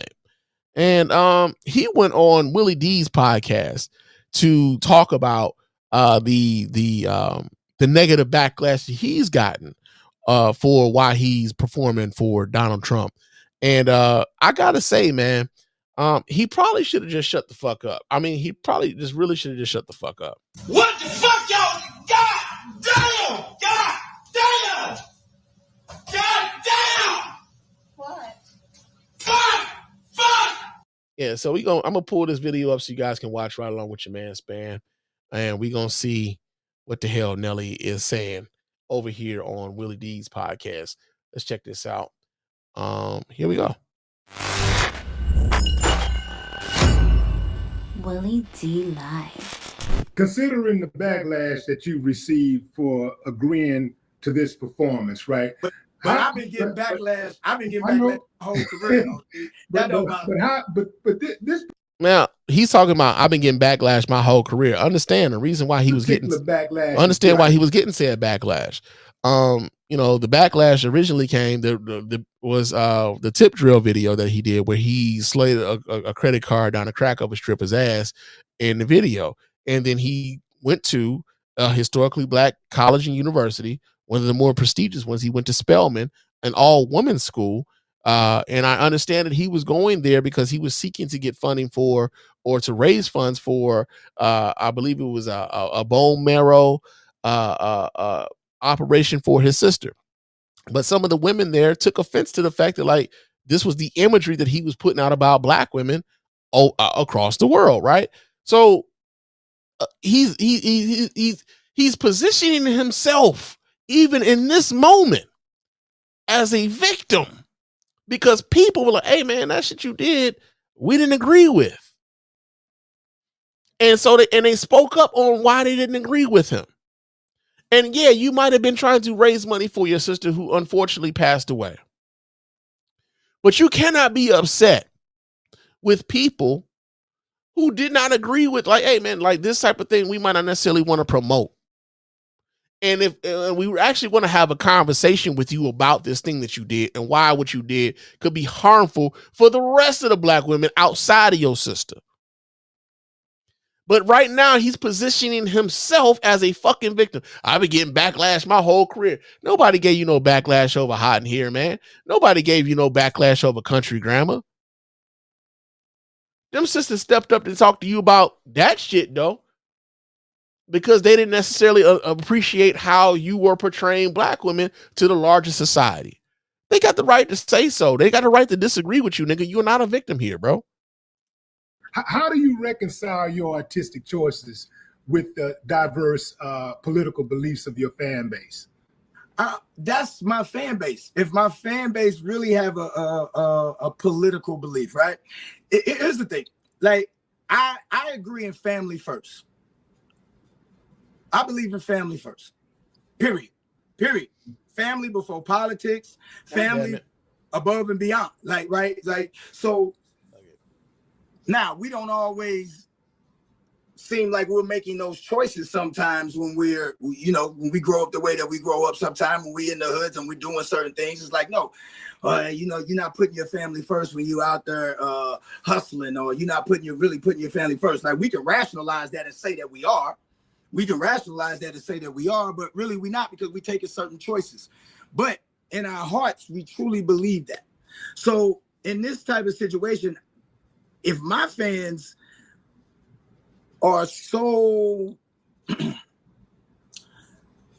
if politics is above and beyond anything other than what that person stands for, what that person has done, then I apologize that I, quote unquote, let you down, because I thought you was riding with me for the scholarships that I've been giving away since I've been in this business. I thought you was riding with me for the people that I got signed up on the bone marrow stem cell registry that was all record breaking and helping people save lives. I thought you was riding with your boy for the children that we visit at Children's Hospital to Brains. I thought you was riding with me for the bikes and the presents and the things that we give away to unfortunate kids at Christmas. I thought you was riding with me because I put on for my city and I try to bring my city up every step of the way. Understand something here. When these niggas get to talking about I've done all these things, right? Like, what they're trying to do is to blunt the criticisms that they like. He's trying to blunt any criticism that he's getting right now, because people like, yeah, you've done all these things. Nobody said that you didn't do all these things. Nobody's even taking that away from you. People don't agree with you on this. Let's talk about this, nigga. It ain't got shit to do with all this other stuff you talking about. That right there, all this shit you talking about right now, red herring, my dog. Ain't got shit to do with what we talking about right now. And your decision to normalize a motherfucker who really wants to further marginalize people who look like you. So all this mentioning all this charitable work you've done over the years and the money you gave and the awareness you brought to these issues, yada, yada, yada. Kudos to you, brother. But what about this? We talking about this, and this ain't that. I did not know you was riding with me because you thought I would ride for who you voted for. I didn't know that. I apologize. I apologize. I didn't know that I had to agree with your political choices, and I thought it was the. But also, let this be clear. He's telling you right now that he did support Donald Trump. Okay?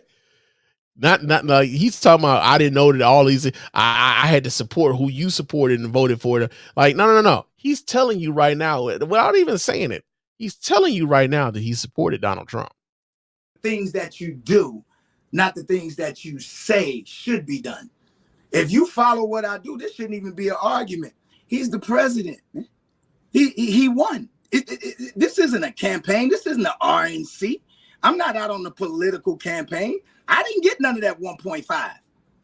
You see what I'm saying? Like to try to help somebody get voted. Kamala didn't invite you to No. She didn't invite me. She didn't invite me either, man. Damn, don't that sound like Joe Rogan? Right? She didn't come down to my studio to come be a part of my podcast. So I guess I gotta go ahead and endorse Donald Trump. Right?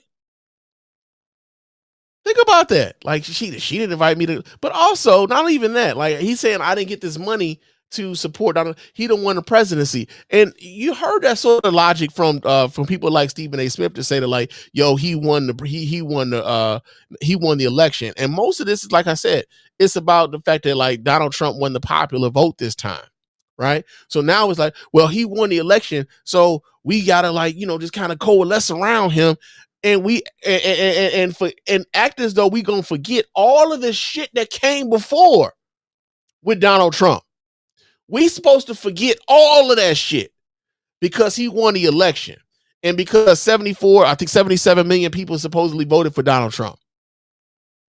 And they act as though like, well, hell, that wasn't even over 50%. So it's not like he got the majority of the votes. He didn't get the majority of the people. And Donald Trump lost the vote by over 7 million the last time to Joe Biden. Do you think that Donald Trump gave Joe Biden the courtesy of like having a peaceful transfer of power and yada yada? No, what Donald Trump did was he started an insurrection and started actually telling people that he won the goddamn election, despite the fact that he lost that bitch electoral collegely and fucking popularity. But these people, these niggas are supposed to act as though we are supposed to normalize Donald Trump because he won the election. And so now it's supposed to be what it is, right? Like, he the president. We're supposed to honor the presidency and forget all the shit that we saw before what happened. All the shit that we saw before. We're supposed to forget that. Fuck you, nigga. Man, I'm just saying. Like, so... But I don't knock the ones that did. I don't knock the brothers and sisters that benefited from it. I don't knock the correspondents that may have gotten money to do that. I'm not doing this for money. I'm doing this because it's an honor. I respect the office. It don't matter who is in office. The same way that our men and women, our brothers and sisters who protect this country, have to go to war and have to put their life on the line for. Think about how many people who are in our armed forces who are there not because they want to be in the armed forces.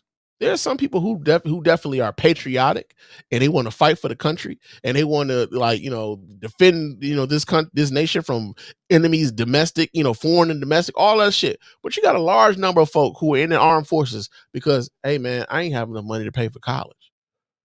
And like, I need this bread. And as soon as if I can get some of those benefits to help me get through college and help me set my life up, then I will do that. I don't give a fuck about this military. I don't give a fuck about this country like that. But this was a means for me to get to what I wanted going forward. There's a lot of folks in the military like that. Think about how this nation treated a whole lot of black folks in that military, in that very same military, when they came back from conflicts around the world and came back home to be treated as second-class citizens, despite who the president was and all this other shit. Right? So he's trying, like the idea that this nigga is actually trying to present himself as, I'm out here and I'm just honoring the presidency like a soldier would. Like, get the fuck out of here, man. It's not an honor. I mean, like, I'm sure for some of them it would be. For some of them it probably would be. But I'm sure for a lot of them, probably ain't. Like, I don't like this motherfucker, man. Ain't much the same way. They're like, yo, man, like, they didn't like Obama, or they may not have liked Biden, right? But they were under contract. They were under contract to be a part of the military. Now, it wasn't because of their allegiance to who the fuck the leader of the armed forces were. And the minute that they could, probably got out. Right? So, like, come on, man. Weak argument. Whoever in office. So if they can put their life on the line for whoever in office, I can damn sure perform for whoever. What do you say to the people that say we're not giving you this backlash because of your political affiliation or your political choice or whatever. We're giving you this backlash because you are propping up a white supremacist. I would ask them to show me where he's a white supremacist, and all right. And this is where you know niggas ain't this is where you know niggas are either uninformed or being disingenuous. Uninformed or disingenuous. If you were coming in 2025 talking about show me where Donald Trump is being a white supremacist, no one's taking you seriously that you don't know the criticisms of Donald Trump and his racism and white supremacy. No one's taking you serious. And when it comes to, like a lot of like some of his black supporters, they want to try to minimize a lot of the shit. If not, like by and large actors though, those things are non-existent and that you're making the shit up. We see this all the time. Like even when it came to shit, what was that? When it came to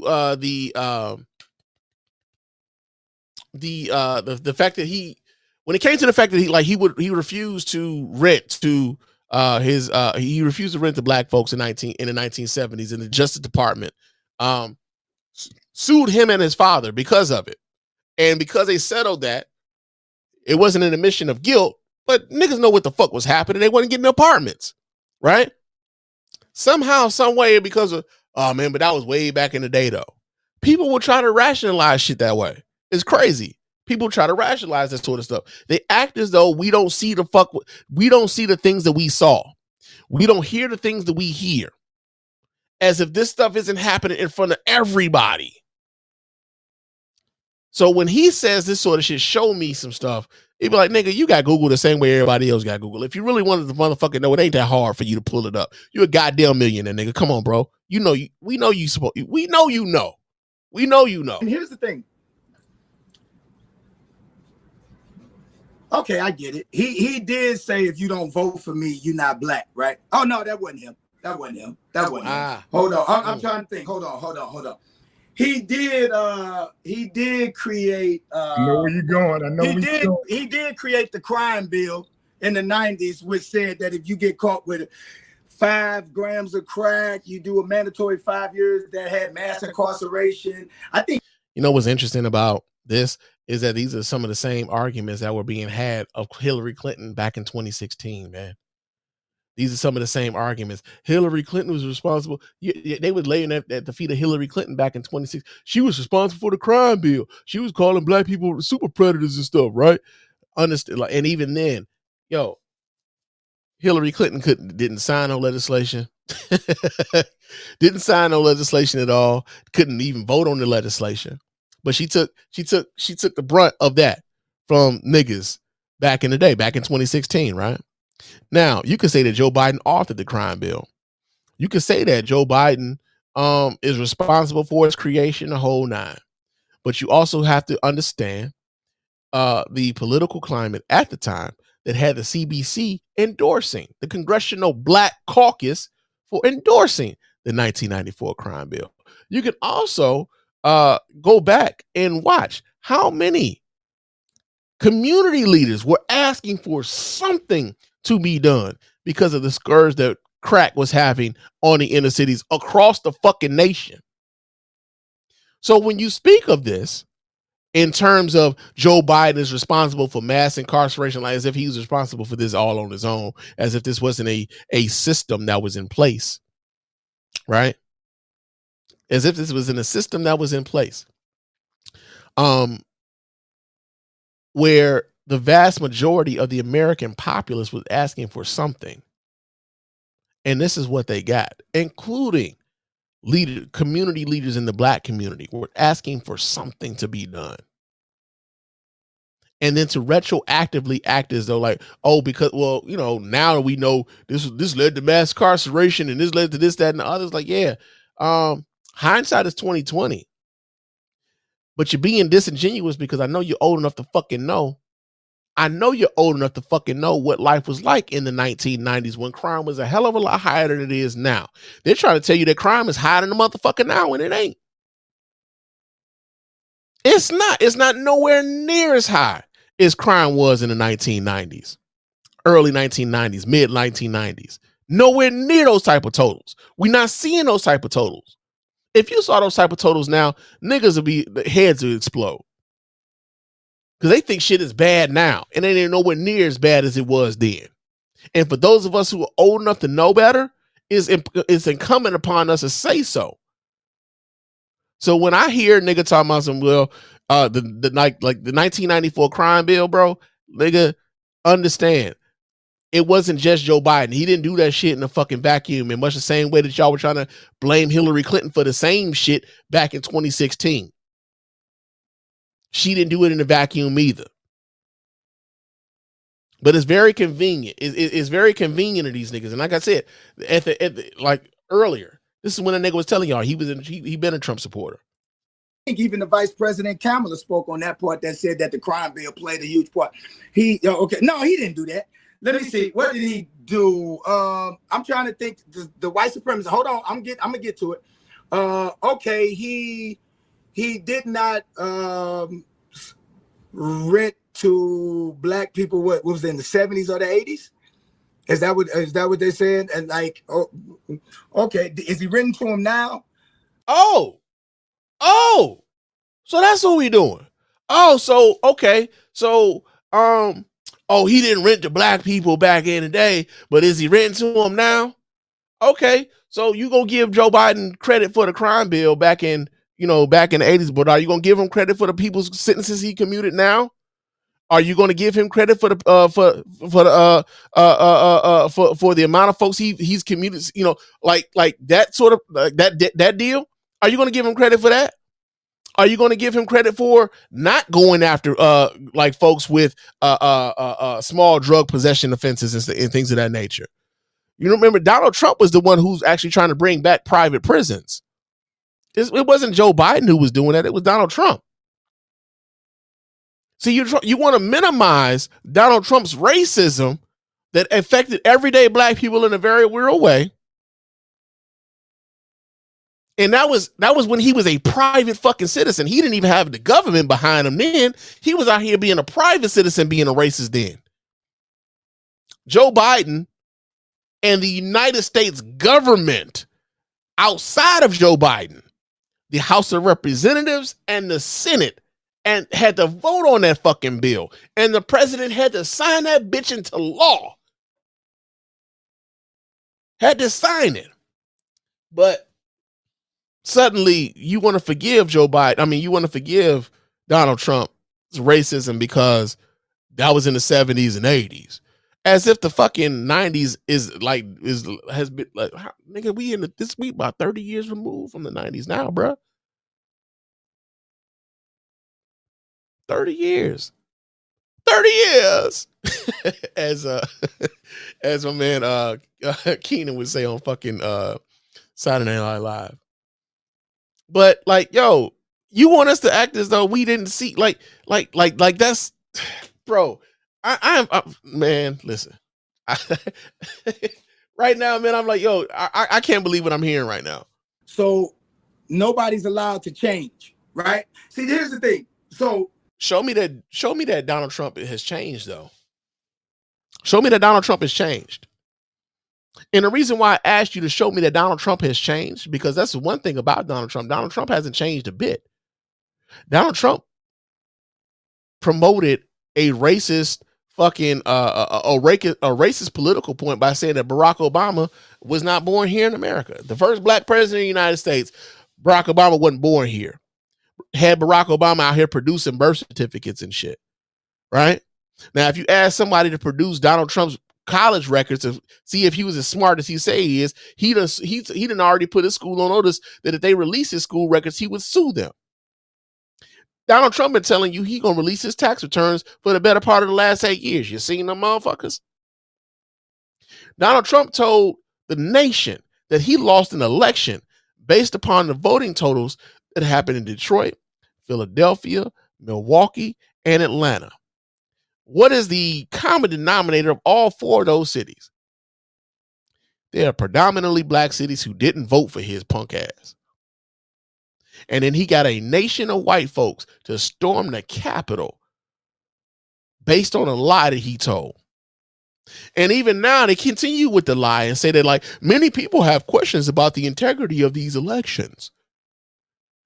But what they don't tell you is that the reason why these people have questions about the integrities of the elections is because you've been telling these motherfuckers these lies over the course of the last 8 to 10 years. Donald Trump, if there's any fucking election he done lost, he done told you the bitch was rigged. Let's not even talk about Donald Trump's wanting to basically have lynch mobs on the Central Park 5, calling for the death penalty for 5 innocent black and brown brothers in New York for a crime that they did not commit, a crime that, or better yet, a charge that he refuses to apologize for to this day. Donald Trump last year was actively out here calling Haitian immigrants eaters of cats and dogs and terrorizing folks in an Ohio town. But you want us to tell you, show you where Donald Trump is being racist. Oh, and that shit, that was back in the 70s. Nigga, what? You'd have been better off just shutting the fuck up, man. You'd have been better off just going to this bullshit inaugural event, performing, not saying nothing. But now everybody knows you kind of a piece of shit. Kind of a piece of shit. And you don't really know as much as you think you know. Much like Lord Jamar. We can talk about past, but we never want to talk about our past. If our past get brought up in our community for a lot of what our men did, we always call it rehabilitate. Yo, these young brothers, we've been through a lot. I know I've been through a lot. If my past was what was going to prevent me from winning today, I wouldn't be here. You know what I'm saying? Now, I'm not saying that he ain't got some fucked up ways. That's not what I'm saying at all. That's why I'm not telling you who to vote for. But what I'm saying is that he's the president of the United States. He's not the candidate for the United States. He's the president. He won. I think if Trump, some of these ways, like with the housing discrimination that he participated in back in the 80s, if that was a one-off, if that was, or even if he had some other things going on where he looked like a bigot to us, that might be one thing. But it's another thing when he starts saying things like when you have a situation where you have black folks getting their heads blown off by the police with impunity, and Trump says, I'm going to give them even more impunity. Hold on. We're going to be the ones affected the most by something like impunity. He's not giving them. He didn't say he was going to give them impunity. He said he was going to give them immunity. Right. Not for working outside of your job. Nobody's going to give anybody immunity. See, yeah, and with this I'm gonna have to fucking stop. I'm gonna have to stop because even now you want to make a motherfucking excuse for Donald Trump's support of police in the killing of black people in their official capacity. So when the police are actively killing black folks and it's state-sanctioned violence, you're talking about, oh no, it's not that. It's like in the course of their job. No, nigga. The fuck is wrong with you? We are disproportionately having like instances of interactions with the police. We are disproportionately having interactions with the police that results in the death of someone within our community. And Donald Trump, instead of trying to mitigate that, instead of trying to stop that sort of like disproportionality of these connections, of these interactions with the police, to tell the police like, nah, man, fuck that. Go and do what y'all gonna do. Kill them if you got to, but we gonna move forward. And that affects your community in a negative way, disproportionately, and you out here skinning and grinning like this grin on this fucking face right now, Nigga, fuck you, bro. Fuck you, man.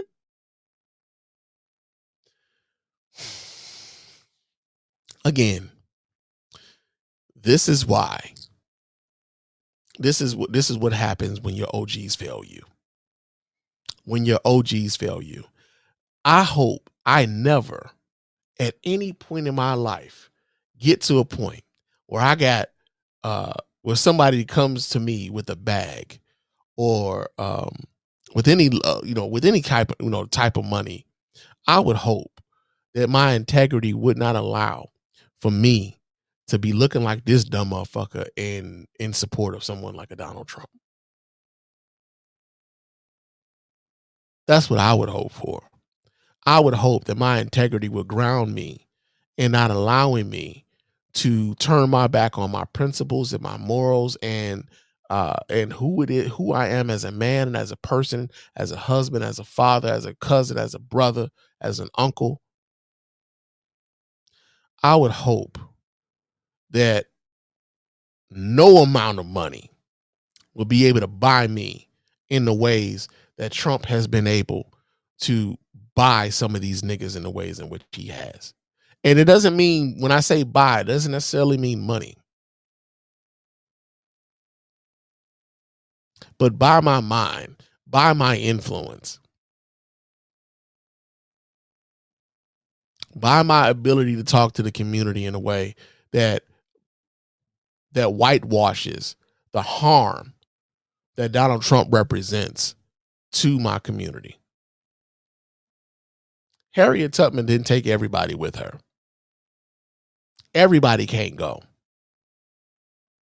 Some of these niggas we got to recognize don't have the community's better interests at heart. Some of these motherfuckers are very much self-interested. They don't have a community mindset at all. They're not thinking about anything outside of themselves.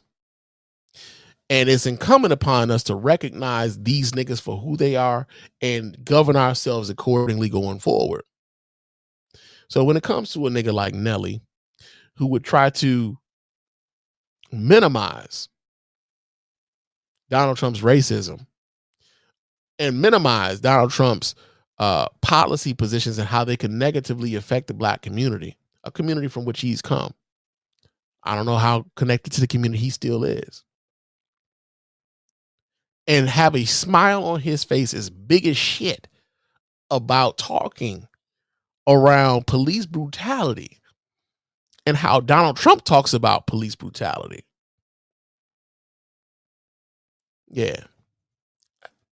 I would hope that my integrity and the integrity of the folks who listen to me and the integrity of the folks who want a better nation going forward would cast these types of niggas aside. Everybody can't go, including this nigga here. So, yeah, man, we got that going on. Now, before we get out of here, though, I did want to play this because as we do have a level, some level of black support, especially among some black men when it comes to Donald Trump. I want y'all niggas to understand just how some of his white supporters look at you niggas. Because as much as y'all would try to downplay the racism of Donald Trump, can you also downplay the racism of the other motherfuckers who also support Donald Trump along with you? You want us to show you that Donald Trump is racist, but the racists are out here supporting Donald Trump. The racists believe that Donald Trump is a racist as one, what's my man name? That ran for governor down in Florida. I'm drawing a blank on his name right now. He ran against DeSantis, and I'm drawing a blank. He does a podcast with shit. I guess I could just look his name up. Hold on a second. Native Land Pod. I think that's the name of their pod. Yeah, Native Land Pod. Andrew Gillum, that's his name. Andrew Gillum said that the racists believe that you're a racist. When he was talking to Ron DeSantis. But I want to show you guys, like, just for those for those Trump supporters, especially those black Trump supporters who feel as though like, yo, we tripping. Y'all don't know Donald Trump ain't racist at all. this, that, and the other. This is how the white folks, this is how the other Trump supporters feel about your black ass. So before we get on up out of here, we gonna show them what they saying about you. All right. So pull this up so you guys can watch. Right along with your man Spann. This is what they saying about y'all in their spaces. And you're not an American because originally you were slaves and you didn't even have value in terms of the political system. Then they were given like 3/8 of the value, right? Of 3/5. 3/5. Thank you. In my world, it was 3/8, but I live in a utopia. No, I'm just kidding. But it was like 3/5, and you go down, and it's like then amendments were made, and there was adjustments that gave you citizenship and the right to vote, but it didn't make you an American. It just gave you American citizenship. It gave you legal right. And that's why it doesn't take a genius to notice that black people and white people in America look, act, behave fundamentally different, both individually and collectively. Now, that's not to say that black people aren't valuable in the eyes of God. It's not to say that white people are better than black people, even if they are. No, I'm kidding. No, I'm kidding. No, he wasn't kidding. He meant that shit. And so, every time I see a black person in support of what we got coming down the pipe right now, I honestly, man, I ain't got nothing for you. I ain't got nothing for you. You voted for this shit. I hope that you get the president that you deserve. It's unfortunate though that the rest of us have to be around here for this bullshit right along with y'all punk asses. And that shit starts tomorrow. So that is what it is. But it's time for me to get the fuck up out of here, man. I done ran my mouth for quite some time, and it's time for me to go. But of course, before we get out of here, I do have to remind you guys how to get in touch with us over here at the Mr. Spann Official Podcast and let your voice be heard. You can go ahead and hit up the hotline at area code 313-288-0485. That's area code 313-288-0485. Leave us those voicemail messages. Those voicemail messages will get played here live on the show and responded to in kind. You can also hit me up on Threads and Instagram. My name on both of those platforms is Mr._Spann. So go ahead, follow me there. Chop it up with your man Spann throughout the week. I am also on Blue Sky. That is mrspann.bsky.social. Over on Blue Sky, there is no underscore there, just all Mr. Spann. So mrspann.bsky.social over there. I am on Fanbase as well. My name on Fanbase is Mr._Spann. So follow me there for those of you who are more black inclined in your social media, time. Also, hit me up with a subscription on YouTube. Leave us comments on YouTube. Let us know what you're thinking about, what it is we're talking about over here on the videos over there on YouTube. Subscribe to the channel there. You get alerted when we go live over there as well. I do know that. And also, you can, like I said, subscribe, leave us those likes. Those likes help with the algorithm and whatnot. Gets the videos shown to more people, and we appreciate everybody who helps in that way. But also leave us a 5-star review on iTunes and or Spotify. Those 5-star reviews are the ones that get right here live on the show. We really appreciate everybody who does that. Doesn't cost you a dime. Just a couple minutes of your time to let everybody know why you're rocking with us over here at the Mr. Spann Official Podcast and the Spann Report Podcast Network in its entirety. And also hit up our store, copy yourself some merch, man. That does cost you a dime, but it helps us keep this operation float, man.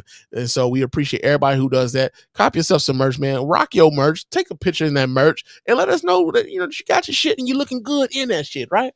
So we got that going on. I appreciate everybody who's in the chat room. Appreciate you guys' commentary.